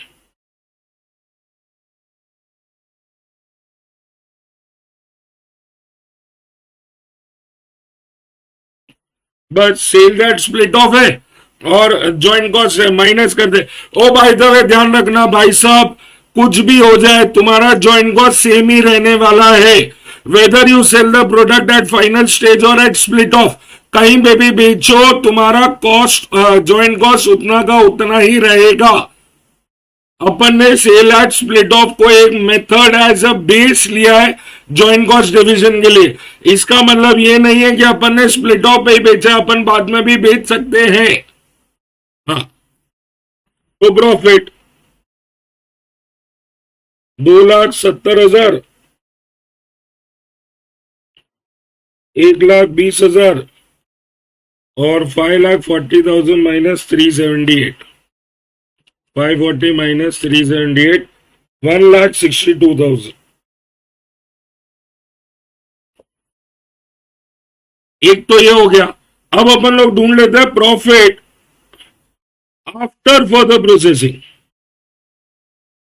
अपन लोग ए बी है और एक्स, अब इन्हें यहां पे ध्यान रखना। आफ्टर फर्दर प्रोसेसिंग में क्या काउंट करेंगे, सेल्स एट फाइनल स्टेज। अब सेल्स कितना गिने, 17,000 या 18,000, 17,000 या 18,000। सेल्स क्या होना चाहिए, सेल्स होगा 18,000। इसको लिखेंगे अपन लोग कैसे, maximum potential sales at final stage. Sir पर ऐसे क्यों कर रहे हो, अरे मेरे भाई, मेरे लाले, मेरे काके, मेरे चाचे, एक बात समझ, प्रोडक्ट आज नहीं बिका है, ऐसा तो नहीं है ना नहीं बिकने वाला। तो मुझे डिसाइड करना है कि वो सारा जितना भी मेरे पास फाइनल स्टेज में आएगा वो सब कुछ मैं बेच के बैठ पाऊंगा कि नहीं, is what I am seeing. तो क्या मुझे ये नहीं देखना चाहिए कि मेरे पास टोटल इन्वेंट्री कितना रहेगा। अरे आज बेचा है 17,000 पर बेच तो सकता है ना 18,000। तो इसलिए अपन लोग टोटल लेते हैं वहां पे, ठीक है। तो देख यहां पे है ना 72 में 18,000 यूनिट्स बेचेंगे, 18,000 इंटू 72, फिर 50 में 10,000 और 54,000 18, 10,000 इंटू 50 और 54,000 इंटू 18, ठीक है। ये 10,000 है। तो सेल्स कितना होएगा, 18,000 इंटू 72, 12,96,000, ये 5,00,000, 54,000 into 18, 9,72,000, less the joint cost, less for the processing cost. Joint cost अपने पास ऑलरेडी है 6,30,000, सेम ही रहेगा। प्रोडक्ट स्प्लिट ऑफ पे बेचो या बाद में बेचो, it will be the same. So 6,30,000, 2,80,000, 3,78,000। For the processing cost कितना आएगा, फॉर द प्रोसेसिंग कॉस्ट 1,80,000, 1,50,000 और 1,08,000। तो 12,96,000 माइनस 6,30,000 माइनस 1,80,000, तो 4,86,000 हो गया भाई साहब प्रॉफिट। 12,96,000 माइनस 6,30,000 माइनस 1,80,000, फिर 5,00,000 माइनस 280 माइनस 150, ये तो 70,000 ही हो गया। और 9,72,000 माइनस 3,78,000 माइनस 1,08,000, 4,86,000। तो देख, ए को फर्दर प्रोसेस करो, बी को मत करो और एक्स को भी करो, बस हो गया क्वेश्चन। देख वापस से बता रहा हूं, पहली बात, जॉइंट कॉस्ट एक बार कैलकुलेट हो गया। अब तुम प्रोडक्ट स्प्लिट ऑफ में बेचो, फर्दर प्रोसेसिंग करके बेचो, किधर भी बेचो, कोई फर्क नहीं पड़ने वाला। दूसरा, जब भी अपन लोग डेप्थ ऑफ प्रोसेसिंग देखेंगे तब मैक्सिमम पोटेंशियल सेल्स लेंगे। जब भी अपन जीसी एलोकेशन भी आगे करेंगे तब भी maximum potential sales. Actual sales सिर्फ और सिर्फ प्रॉफिट ढूंढने में लेंगे और कभी भी नहीं लेंगे। हो गया, आज अगले क्वेश्चन में मिलते हैं। हाँ जी सर, आ जाओ क्वेश्चन नंबर 10 पे। क्वेश्चन नंबर 10 है ना, is very similar to question number 9। Very very simple and good question. आजा देख ले क्या हो रहा है और कैसे हो रहा है। तो यहां पे देख क्या बोला हुआ है, a company produces two joint products X and Y from the same basic materials. The processing is completed in 3 departments. Materials are mixed in department 1 and at the end of this process X and Y get separated. भैया ये वाला वो process है जहां पे तुम्हारा material जो है सेपरेट आइडेंटिटी गेन कर रहा है। तो डिपार्टमेंट 1 का जितना भी कॉस्ट होगा वो होगा joint cost. After separation X is completed in department 2, Y is finished in department 3. तो डिपार्टमेंट 2 और 3 के हो जाएंगे फॉर द प्रोसेसिंग कॉस्ट। और बोला during a period 2 lakh kgs of raw material were processed in department 1 at a total cost of 8,75,000. ये 8,75,000 क्या हो जाएगा, joint cost. And the resultant 60% becomes X, 30% becomes Y and 10% is normally lost in processing. ठीक है। In department 2, 1/6 of the quantity received from department 1 is loss. तो यहां पे loss होने वाला है। X is for the processing department 2 at a cost of 1,80,000. This will become its further processing cost or FPC. और आगे क्या बोला हुआ है, in department 3 for the new materials are added to the material received from department 1 and the weight mixture is doubled. तो यहां पे ना क्वांटिटी डबल हो गया है। There is no quantity loss in the department and for the processing cost is 1,50,000। ये FPC. और बोला क्या है, the details of the sales during the year. तो अपने पास कितना क्वांटिटी बेचा है और क्या रेट में बेचा है वो दे दिया है। There were no opening stocks. If these products were sold at split off, the selling prices of X and Y will be 8 and 4 per kg respectively. Split off पे नहीं बेचा है, बट अगर बेचते तो अगर है ना इतने पे बिक जाता। ठीक है। और बहुत सारा रिक्वायर्ड है, पहले है ना ड्राइंग बनाएंगे। तो ड्राइंग कैसे बनेगी सर जी, अपन ने रॉ मटेरियल डाला है 2 लाख किलो, उसमें से लॉस कितना हो गया, लॉस इज 10%, मतलब 20,000 किलो। मतलब आउटपुट कितना हो गया, 1,80,000 kgs। अब इसका 2 प्रोडक्ट बनाए X और Y, और वो आया है 60% और 30%।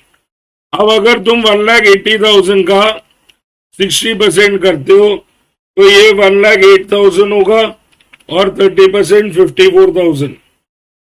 मुझे एक बात बता, 1,08,000 प्लस 54,000 तो 1,62,000 ही हो रहा है। बचा हुआ क्या है? तुमने 2 लाख किलो इनपुट किया, बोला 20,000 किलो गया, वेस्ट हो गया, तो बचा हुआ 1,80,000 भी तो दिखना चाहिए था ना, वो भी तो नहीं दिख रहा है। क्यों? क्योंकि सर जी यहां पे ना थोड़ा सा कहानी में चेंज है। ये 60% और 30%, ये है ना दोनों का दोनों एज ऑफ 2 लाख, तो ये 1,20,000 kgs है, ये 60,000 kgs है, एंड 10% इज लॉस्ट। तो लॉस है यहां पे 20,000 kgs। अब अगर देखोगे ना तो बराबर 2 लाख किलो बराबर बैठ रहा है, मैच हो रहा है, सब सही हो रहा है। समझ में आया क्या डिफरेंस है? यहाँ पे हमेशा अपन लोग पहले लॉस इनपुट, लॉस आउटपुट, और आउटपुट का ब्रेकअप दिया होता था, वो 100% होता था, 70-30, 60-40, 80-20। बट ये बार loss is a percentage of input, output is also a percentage of input itself, ध्यान रखना। अच्छा, उसके बाद एक्स गॉट फर्दर प्रोसेस और 1/6 लॉस हो गया, 1/6 लॉस, तो एक्स अपने को कितना मिलेगा? 1 लाख kg। यहां पे y जो है ये डबल हो गया, 60,000 डाला था, डबल हो गया, मतलब ये यहां पे अब 1,20,000 kgs हो गया है। ठीक है, अब अपन लोग है ना चेक कर लेते हैं ज्वाइंट कॉस्ट कितना है, 8,75,000। इधर का for the processing cost 1,80,000, Y के लिए 1,50,000, बेचा है 90,000 kgs और 1,15,000 kgs, और बेचा है एट 10 and 4। और अगर बेचना होता स्प्लिट ऑफ पे तो एट 8 and 4। तो देख, joint cost for the processing cost लिख दिया, स्प्लिट ऑफ पे आफ्टर फॉर द प्रोसेसिंग में कितना क्वांटिटी बेचा और क्या रेट में बेचा वो भी हो गया, और कहां कहां कितना कितना क्वांटिटी आया वो भी हो गया। अब अपना ड्राइंग कंप्लीट है। अब चेक कर लेते हैं अपन लोग यहां पे कि अपने पास क्या है, मांगा क्या क्या है। तो सबसे पहले prepare a statement showing the apportionment of joint cost to x and y in the proportion of sales value at split off। तो सेल्स एट स्प्लिट ऑफ के हिसाब से कर देना है। चलो, अब यहां पे ना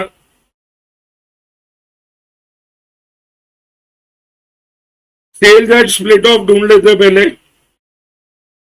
sales at split off 1,20,000 kgs at 8 and 60,000 kgs at 4 for x and y। तो ये 9,60,000 हो गया और ये 2,40,000 हो गया, और जेसी एलोकेशन 8,75,000, तो 9,60,000 plus 2,40,000 12 lakh, 8,75,000 divided by 12 lakh into 9,60,000, 6,99,999, 7 lakh. तो ये बचा हुआ 1,75,000 हो गया। ठीक है, सेकेंड पार्ट में देख क्या मांगा है। सेकेंड पार्ट में दे have asked for statement showing cost per KG है, कॉस्ट पर केजी मांगा है, जहां पे each product indicating joint cost, further processing cost and total cost separately. यही है ना, सेम अपन को लास्ट क्वेश्चन में भी पूछा था। देख लेते हैं क्या करना पड़ेगा। JC per KG, FPC per KG, total cost per KG. JC per KG, JC है 7 लाख, अब ये divide by how many KGs होएगा? Will it be divided by 1,20,000 और 1 लाख और 90,000? 1,20,000 से कर मत देना, तुम्हारे पास उतना आउटपुट ही नहीं है बेचने के लिए। इट्स लाइक दिस, समझ बात को। तुम मार्केट से 10 चॉकलेट लेके आए एट 10 रुपए पर चॉकलेट, तुमने 100 रुपए का खर्चा किया, बट आते आते तुम 2 चॉकलेट है ना खा गए, तो तुम्हारे पास अब कितना चॉकलेट बचा है? 8। वो 8 चॉकलेट में ही तो तुम्हें पूरा 100 रुपए रिकवर करना है ना। तो मतलब अब तुम चॉकलेट कितने में बेचोगे? 12.5 रुपए में। So now what did you do? जो अपने पास क्वांटिटी बचा है बेचने के लिए उससे डिवाइड किया। क्या तुम्हारे पास 1,20,000 केजीज है? नहीं। अगर 1,20,000 केजीज है ही नहीं तो बेचोगे कैसे 1,20,000? समझ रहा है? तो यहां पे ना जो अपने पास फाइनल सेलेबल यूनिट्स होंगे उस यूनिट्स में अपन लोग को यहां पे कॉस्ट को डिवाइड करना पड़ेगा। तो अपने पास फाइनल सेलेबल यूनिट्स है 7 लाख, डिवाइड करेंगे 1 लाख यूनिट से, तो ये 70 और यहाँ पे 1,75,000, sorry 7 lakh divide by 1 lakh, sorry 7 रुपए डिवाइडेड बाय, अब अपने हाथ में सेलेबल कितना बचा है? क्या 60,000 बचा है?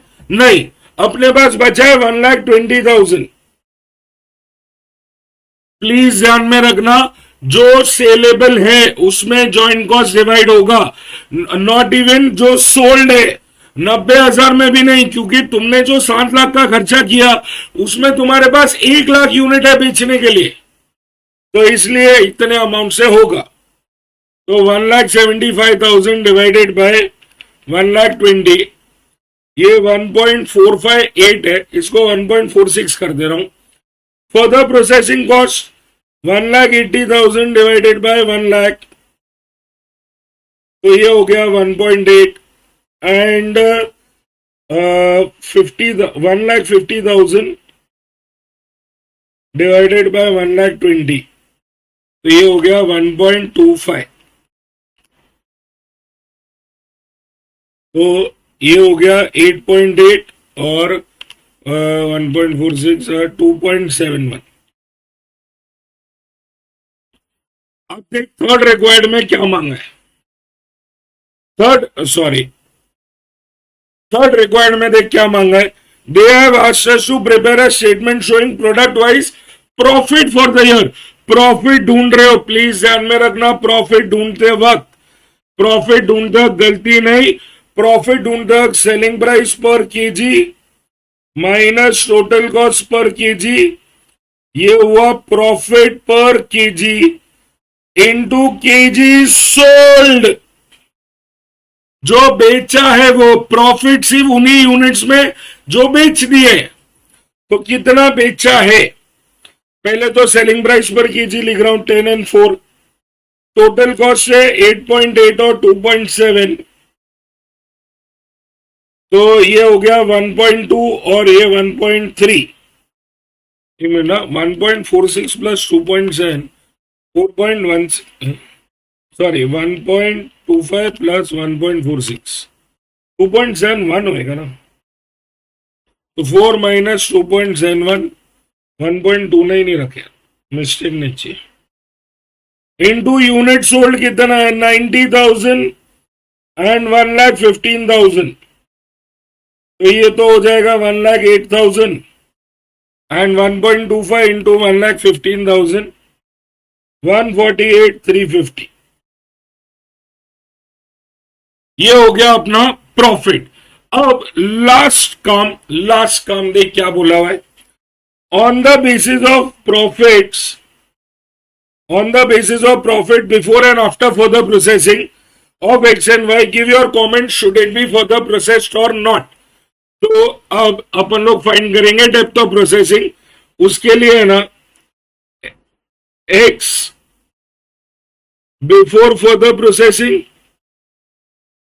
एंड आफ्टर फर्दर प्रोसेसिंग, और y before further processing after further processing. सबसे पहले लिखेंगे sales minus the joint cost minus further processing cost, ठीक है। अब एक मिनट, जॉइंट कॉस्ट कितना है अपना, जॉइंट कॉस्ट है 7 लाख एंड 1,75,000, तो जॉइंट कॉस्ट तो सेम ही लिखना है, 7 lakh and 1,75,000, 7 lakh and 1,75,000, sorry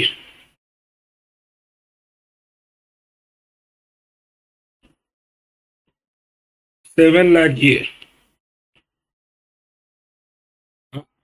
अब मेरे पास एक सवाल है, ये y जो है ये बिफोर फर्दर प्रोसेसिंग भी 4 रुपए में बेच रहे थे, आफ्टर फर्दर प्रोसेसिंग भी 4 ही रुपए में बेच रहे हो, शुड यू फर्दर प्रोसेस? हो सकता है क्वांटिटी डबल हो गया बॉस, ये रहा 1,20,000, क्वांटिटी डबल हो गया है, पॉसिबल तो है। फर्दर प्रोसेसिंग कॉस्ट 180 और 150, ये लिख देते हैं आफ्टर फर्दर प्रोसेसिंग में, 1,80,000 एंड 1,50,000। अब बिफोर फर्दर प्रोसेसिंग अगर बेच रहे हो तो कहां पे बेच रहे हो? स्प्लिट ऑफ पे। स्प्लिट ऑफ पे कितना कीजिएगा? 1,20,000 और 60,000 बेचोगे 8 और 4 में, तो 1,20,000 इंटू 8 एंड 60,000 इंटू 4, तो ये हो गया 9,60,000 और 2,40,000। और आफ्टर फर्दर प्रोसेसिंग में तुम कौन सा वाला सेल लोगे? 1 लाख या 90,000? It will be 1 lakh maximum potential sales, सिर्फ और सिर्फ प्रॉफिट कैलकुलेट करने के लिए एक्चुअल सेल्स, नहीं तो सब जगह मैक्सिमम पोटेंशियल सेल्स लेना है। तो मैक्सिमम पोटेंशियल सेल्स कितना है? 1 लाख इंटू 10, तो 10 लाख बराबर ना? 1 लाख इंटू 10 और ये 1,20,000 इंटू 4, 1,20,000 इंटू 4, 4,80,000। तो अब बस प्रॉफिट आ गया, ये है 2,60,000 और 880, ये 1,20,000। 240 माइनस 175, ये 65,000 है, और ये कितना है? 480 minus 175 minus 150, 1,55,000। So X, should it be further process? नहीं, बिफोर फर्दर प्रोसेसिंग प्रॉफिट ज्यादा है, तो X do not further process. Y के लिए क्या होएगा? फर्दर प्रोसेसिंग के बाद प्रॉफिट ज्यादा है, तो Y डू फर्दर प्रोसेस। खत्म। आजा नेक्स्ट क्वेश्चन में मिलते हैं। हाँ जी सर, आ गया क्वेश्चन नंबर 15 की तरफ। अब 15 is again a by product वाला क्वेश्चन। देख इसको कैसे तरीके से करना है। A factory is engage in the production of chemical Bomex and in its course of manufacture a by product Chromex is produced which after further processing has some commercial value। तो बोमेक्स क्या हो गया? अपना मेन प्रोडक्ट, और क्रोमेक्स क्या हो गया? By product. For the month of April 2019 the following are the summarise cost data. अब मैं यहां पे ना देख क्या क्या दिया हुआ है। जॉइंट एक्सपेंसेस है, ये जो जॉइंट एक्सपेंसेस है ना, ये बेसिकली जॉइंट कॉस्ट अपना कितना 1,80,000 हो रहा है। अपने को कोई मतलब नहीं है जॉइंट कॉस्ट में मटेरियल लेबर ओवरहेड क्या है कितना है, कोई मतलब नहीं है। अपने लिए इस चैप्टर में दो ही कॉस्ट इंपॉर्टेंट है, जॉइंट कॉस्ट और फर्दर प्रोसेसिंग कॉस्ट। ठीक है, यहां पर एक सेपरेट एक्सपेंसेस दिए हुए, ये क्या होगा? फर्दर प्रोसेसिंग कॉस्ट कितना हो रहा है देख, 36,000 इधर और 28,000 इधर। सेलिंग प्राइस दिया है बोमेक्स और क्रोमेक्स का। Profit per unit on sale of Chromex 5 रुपए उनको चाहिए, और यूनिट है दोनों जगह 2,000। और बोला क्या है देख आगे, the factory uses net realisable value method NRV for apportionment of joint cost to the by products. ठीक है, अपन लोग ने जो मेथड किया है ना, वो नेट रियलाइजेबल वैल्यू मेथड ही है फॉर बाय प्रोडक्ट्स। ध्यान देना, दो नेट रियलाइजेबल वैल्यू मेथड है। एक जो एनआरवी जो मेन प्रोडक्ट्स के साथ होता है, जॉइंट प्रोडक्ट्स के साथ, sales at final stage minus for the processing cost to get NRV, ये बाय प्रोडक्ट्स का एनआरवी मेथड है। प्लीज दोनों में डिफरेंस है, कंफ्यूज मत हो जाना। अब क्या क्या मांगा है, तो जेसी टू क्रोमेक्स वो बाय प्रोडक्ट है, वो product wise and overall profitability में मांगा है। तो अब यहां पे ना फटाफट से देख लेते हैं। देख सबसे पहले क्या होगा, क्रोमेक्स का कैलकुलेशन। क्रोमेक्स में पहले ये देखेंगे कि अपन लोग कितना सेल्स कर पा रहे हैं, उसमें से प्रॉफिट निकालने के बाद कॉस्ट कितना बच रहा है। तो क्रोमेक्स में सेल्स कितना होगा, 2,000 यूनिट एट 40, तो 80,000 ये, पर उसमें से ज्वाइंट कॉस्ट कितना है, 2,000 unit at 5, sorry joint cost क्या, प्रॉफिट कितना है 2,000 यूनिट्स एट 5 रुपीज। उन्होंने बोला उन्हें 5 रुपए चाहिए, तो वो निकाल दिया, तो क्या बचा टोटल कॉस्ट। अब इस टोटल कॉस्ट में अपन लोग को है ना क्या क्या खर्चे क्रोमेक्स के ऑलरेडी है. It is only for the processing cost of 28,000. तो देयरफॉर ज्वाइंट कॉस्ट कितना बचा हुआ 42. टोटल ज्वाइंट कॉस्ट कितना है 1,80,000. उसमें से क्रोमेक्स को कितना दे दिया 42. तो बचा हुआ कौन लेगा बोमेक्स 138. और अब अपन लोग बोमेक्स का प्रॉफिट ढूंढ लेते हैं. तो बोमेक्स के प्रॉफिट में क्या क्या होने वाला है देख. सेल्स है अपने पास 2000 unit at 100 2 lakh minus the joint cost and minus the for the processing cost. आ गया प्रॉफिट. इंडिविजुअल आ गया दोनों को ऐड कर ओवरऑल भी आ गया. खत्म क्वेश्चन. चल आ जाते हैं अगले क्वेश्चन पे. हाँ जी सर जो द नेक्स्ट क्वेश्चन अपन लोग कर रहे हैं that is question number 16. Very very very important question. Please ध्यान देना क्या बोला हुआ है. ABC company produces a product X that passes through 3 processes R S and T. 3 processes आएगा R S T. 3 types of raw material JKL are used in the ratio of 40-40-20. In process R, मतलब पहला process, the output of each process is transferred to the next process. Process loss is 10% of input in each process. तो loss भी दिया है.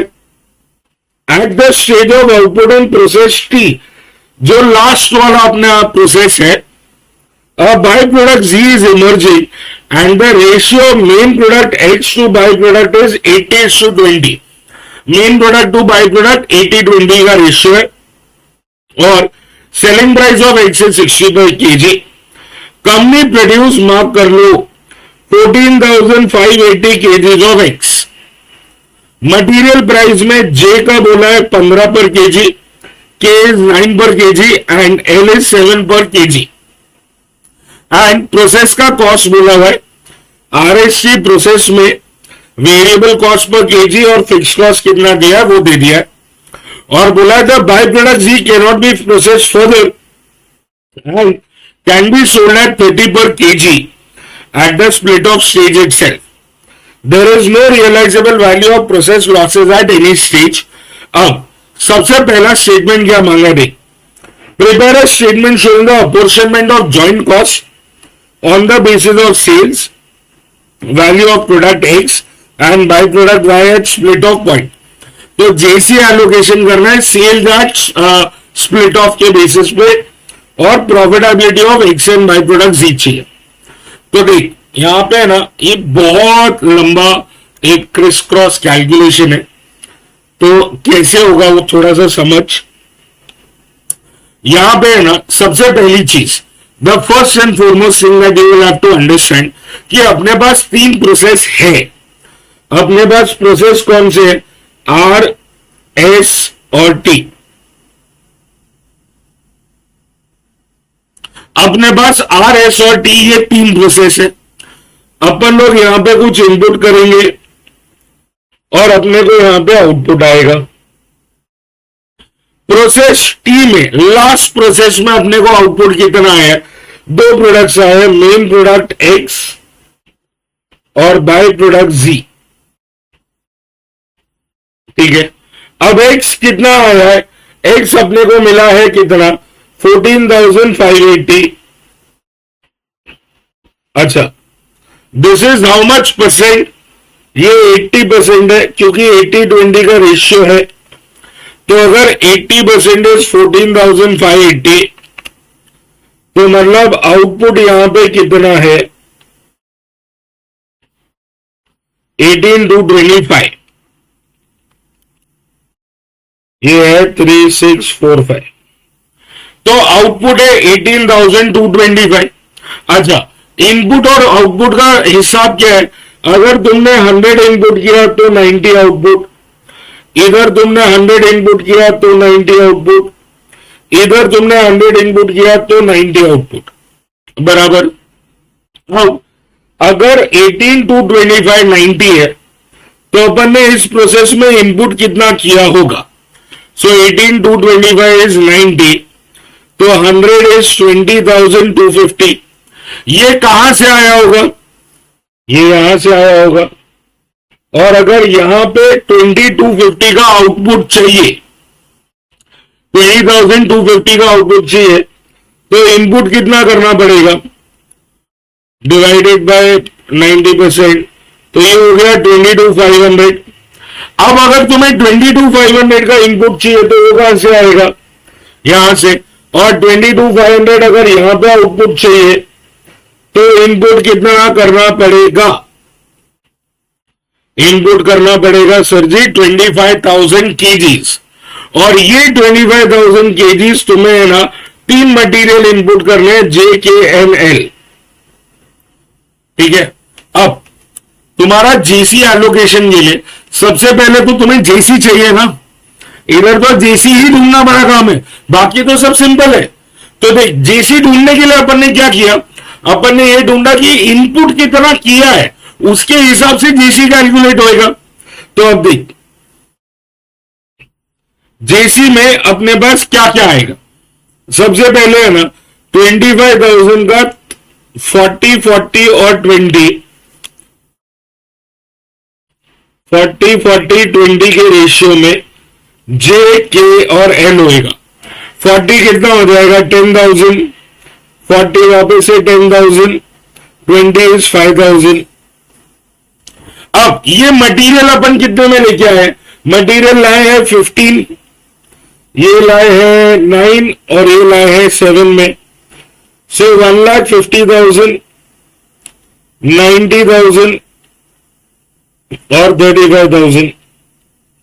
तो material का खर्चा अपना कितना हो गया, 2,40,000, 2,75,000।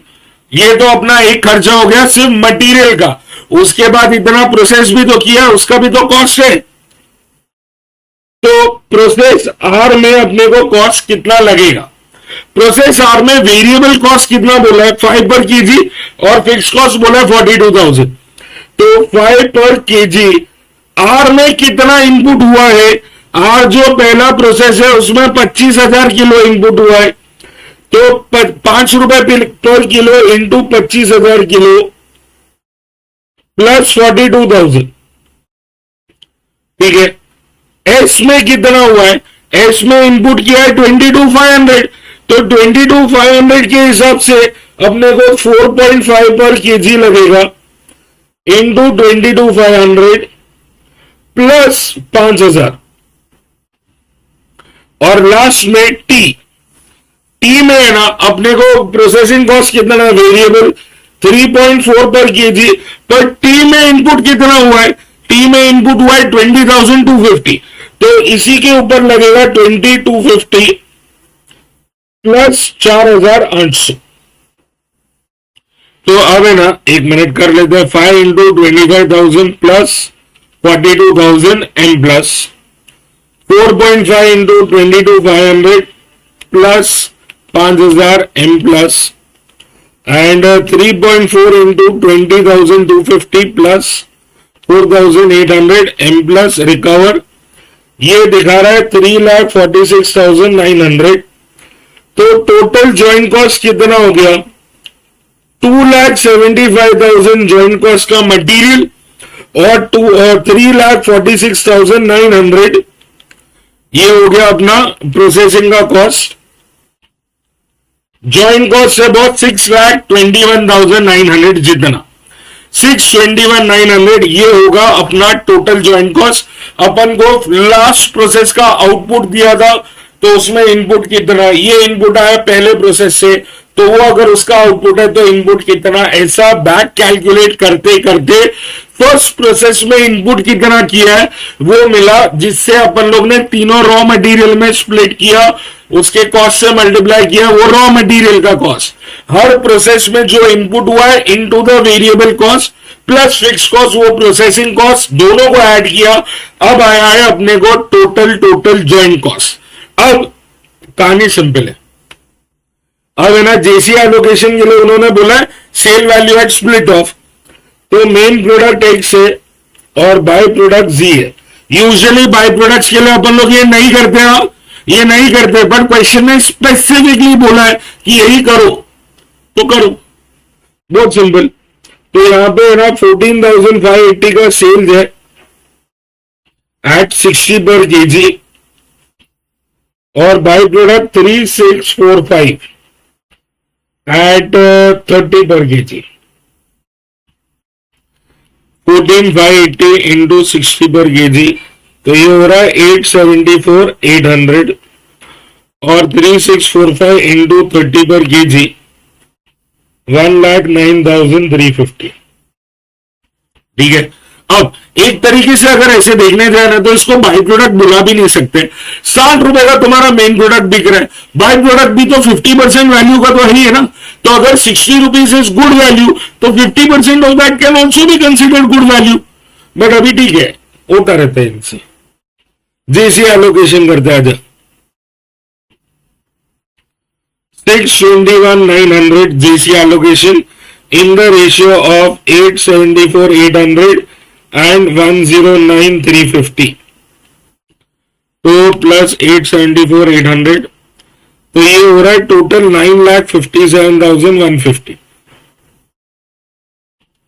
So 629,100 divided by 957,150 into 874,800, ये आ रहा है 5,68,393.79, 394 कर देता हूं, और 109,350, तो ये हो रहा है 71,049। ये रॉन्ग हो रहा है। 568,394 प्लस 71,049 639,443। एक मिनट, ये रॉन्ग हो गया। 874,800 प्लस 109,350 984। अरे टोटली एरर, माय बैड।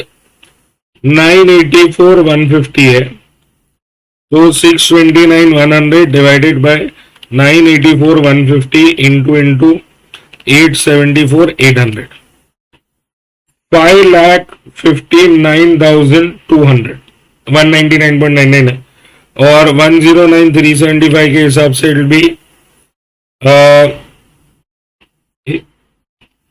559। बस अभी समझ में आ रहा है, मेरे को ब्रेक लेना पड़ेगा, पंक्चर हो रहा हूं मैं। 69,900, एक बार फिर भी चेक कर लेता हूं भाई। 559,200 प्लस 69,900, 629,100। हाँ,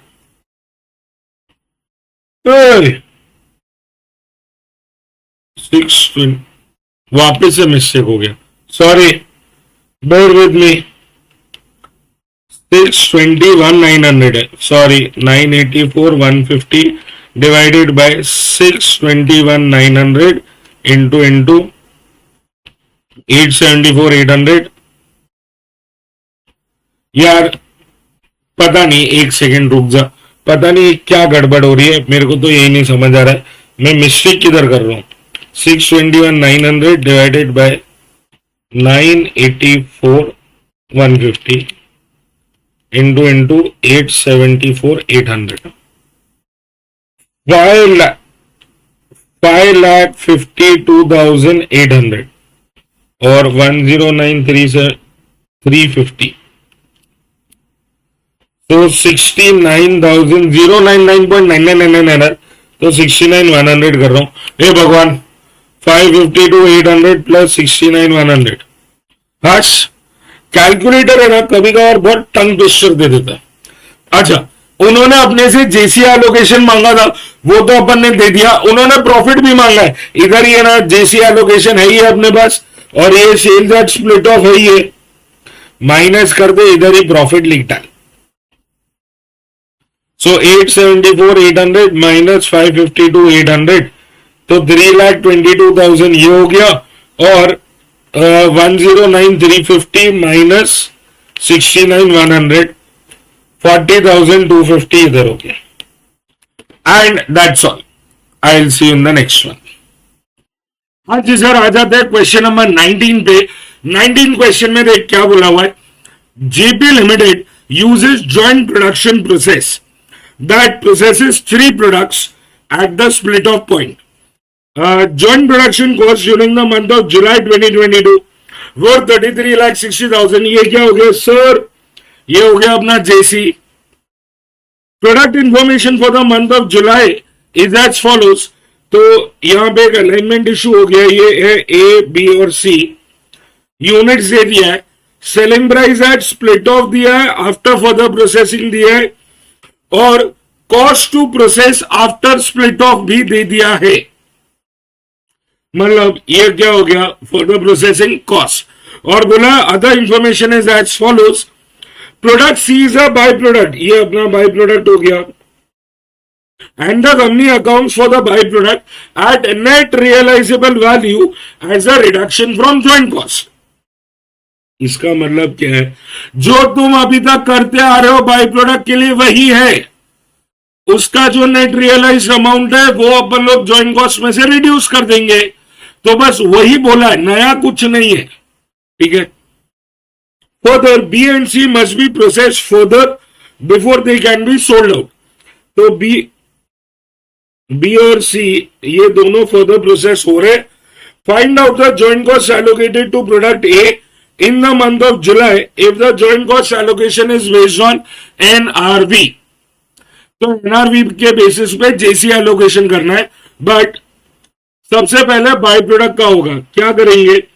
बाय प्रोडक्ट का नेट रियलाइज्ड अमाउंट कितना होगा वो देख लेते हैं. तो C में सेल्स एट फाइनल स्टेज कितना होगा? सर फाइनल स्टेज क्यों ले रहे हो? अरे क्योंकि बोला है डोबा कि क्वेश्चन में कि है ना B and C must be further process. तो सी को फर्दर प्रोसेस होना ही है. तो सी कितना है? Further process 9,000 unit at 100, 9 lakh minus the further processing cost 6 lakh. तो एनआरवी इज 3 लाख. अब ये जो एनआरवी है ना, इस एनआरवी के बेसिस पे अपना जेसी का एलोकेशन होगा. पर ये जो एनआरवी है ये किसका है? सी का. अपन लोग को सी का जो एनआरवी है ना उसके ज्वाइंट कॉस्ट कम करना है. ज्वाइंट कॉस्ट कितना है? 33,60,000. उसमें से सी का माइनस कर देंगे 3 लाख. तो नेट जॉइंट कॉस्ट कितना बचा? जॉइंट कॉस्ट जो बचा है वो है 30,60,000. अब इतना जॉइंट कॉस्ट जो है ना वो अपन लोग ए और बी में डिवाइड कर देंगे on the basis of NRV. तो सेल्स एट फाइनल स्टेज, ए का फाइनल स्टेज में 3,000 यूनिट बेचेंगे एट 300, 9 लाख. और बी का 6,000 यूनिट बेचेंगे एट 350. तो 6,000 इंटू 350 21 लाख. और minus the further processing cost. Further processing cost कितना है? दोनों में 6 lakh.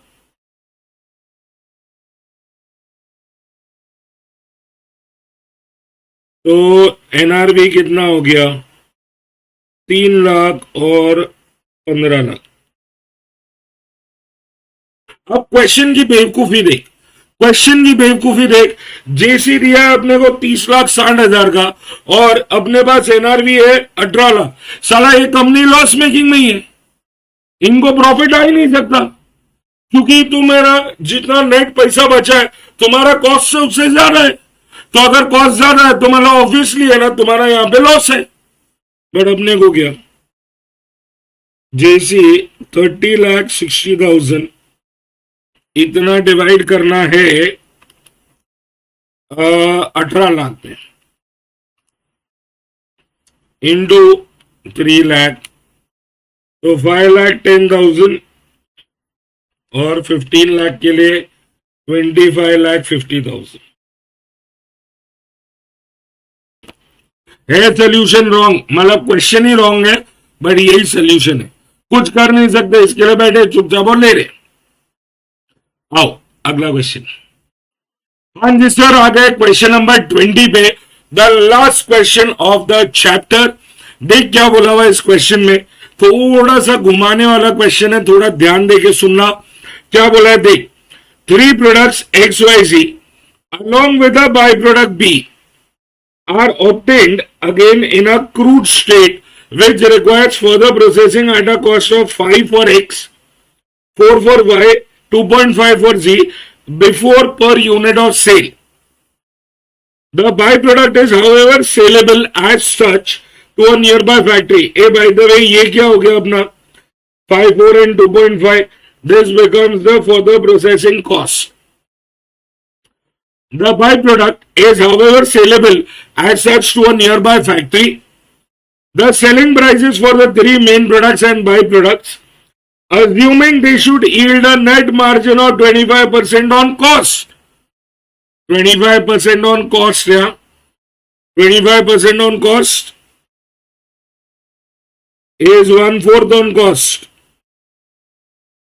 1/4 on cost is 1/5 on sales. 1/5 on sales is 20% on sales. ठीक है, ये ध्यान में रखना है, आगे अपन लोग इसको यूज करेंगे शायद।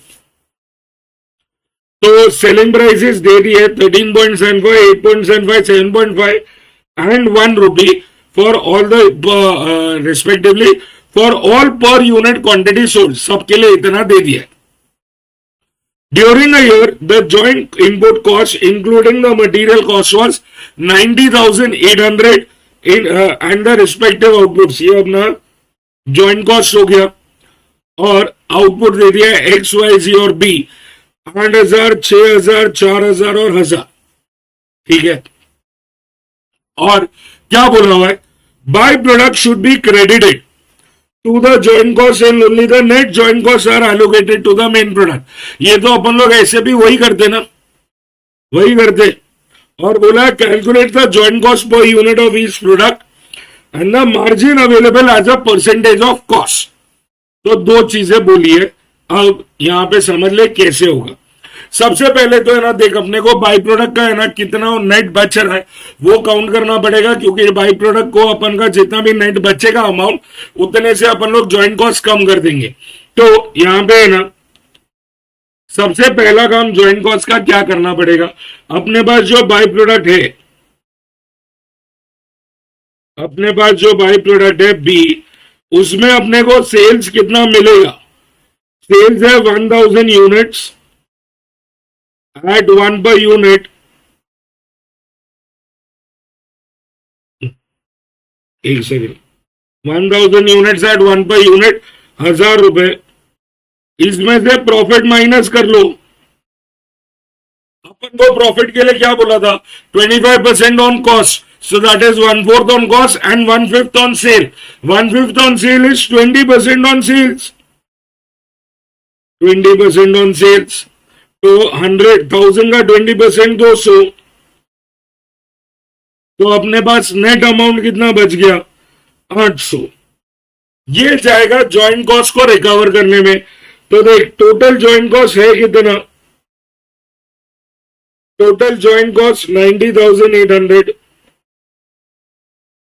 Less the net amount from by product 800। तो अपने लिए नेट जॉइंट कॉस्ट कितना हो गया 90,000। 90,000 rupees is the net amount. अब इस नेट अमाउंट के साथ अपने को जॉइंट कॉस्ट इसके साथ काम करना है, तीनों प्रोडक्ट्स के साथ XYZ के साथ। अपन लोग को बोला दे वांट 25% ऑन कॉस्ट और 20% ऑन सेल्स। तो देख सबसे पहले तो है ना X, Y और Z,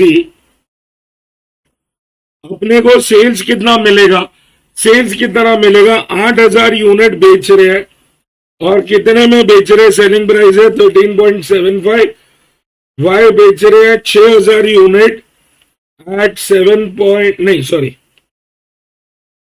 8.75, 4,000 यूनिट एट 7.5। ये सेल्स हो गया। सेल्स कितना हो रहा है 8,000 इंटू 13.75, 1,10,000, 6,000 इंटू 8.75, 52,500, 4,000 इंटू 7.5, 30,000। अब इस सेल्स में से है ना, इस सेल्स में से अपन लोग है ना प्रॉफिट माइनस कर देते हैं। प्रॉफिट तो सब में सेम ही बोला है, 1/4 ऑन कॉस्ट, 25% ऑन कॉस्ट, मतलब 1/4 on cost which is 1/5 on sale, तो 20% ऑन सेल्स। तो 1,10,000 का 20% 22,000, 52,500 का 20%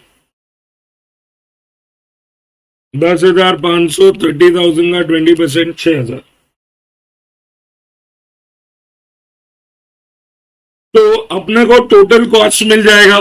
total cost 1,10,000 minus 22,000, 88,000, 52,500 minus 10,500, 42,000 and 30,000 minus 6,000, 24,000।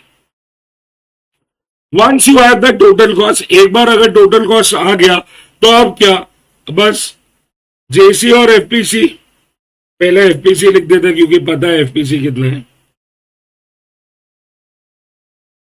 FPC and जेसी,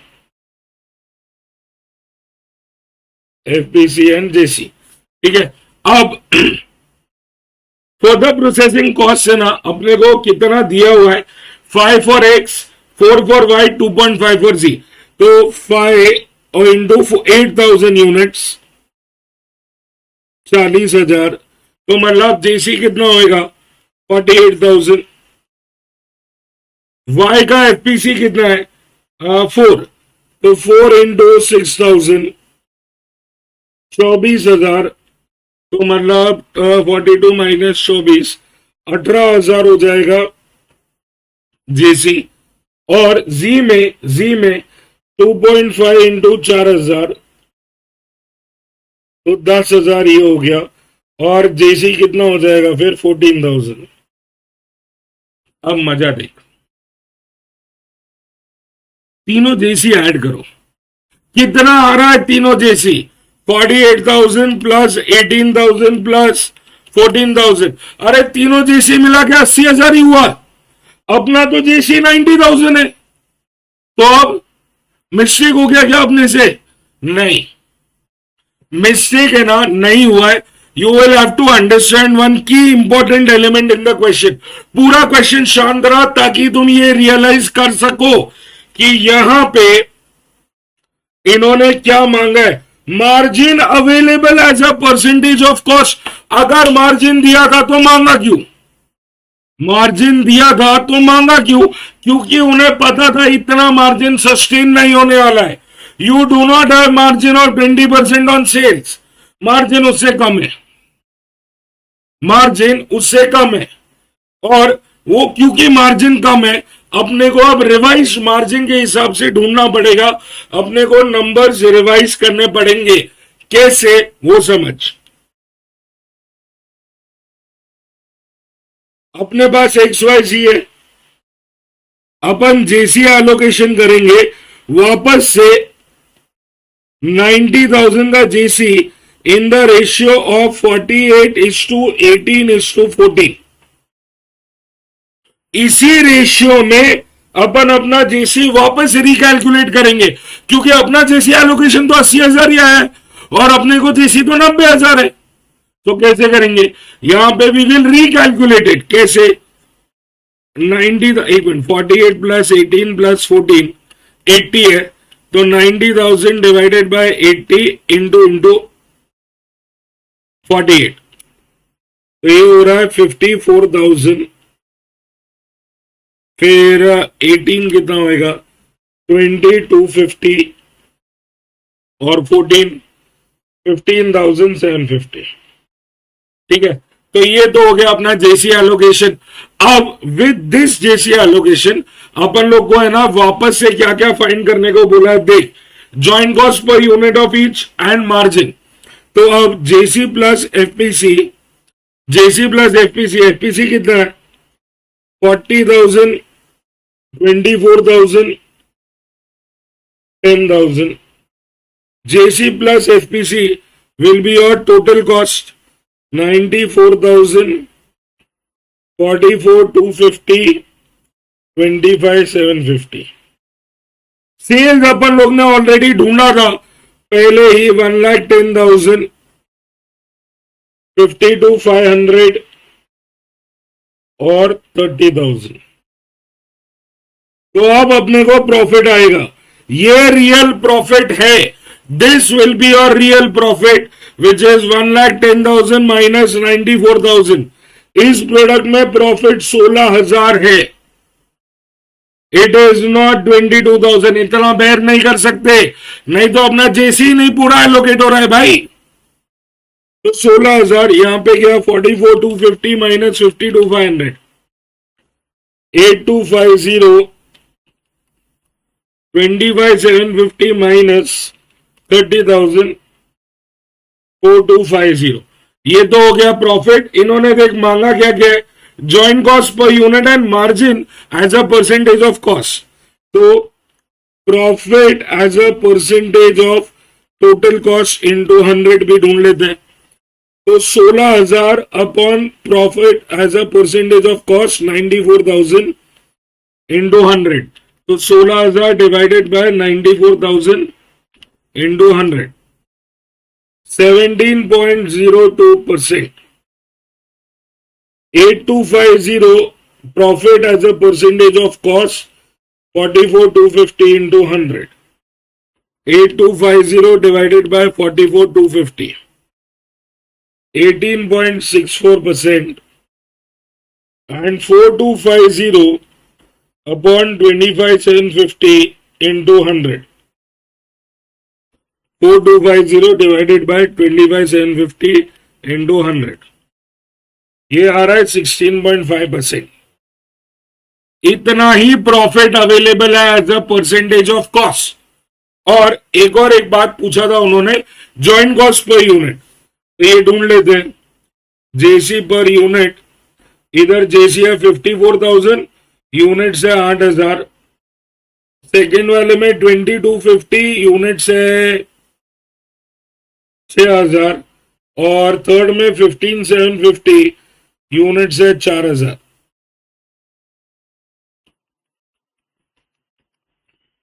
तो ये 6.75 हो गया. 2250 divided by 6,000, 3.375. 15,750 divided by 4,000, 3.9375. Done. And with this, we complete the chapter. Thank you so much. I will see you in the next chapter very soon. Hopefully, जिसमें मेरा गला भी ठीक हो चुका होगा. चलो मिलते हैं जल्दी.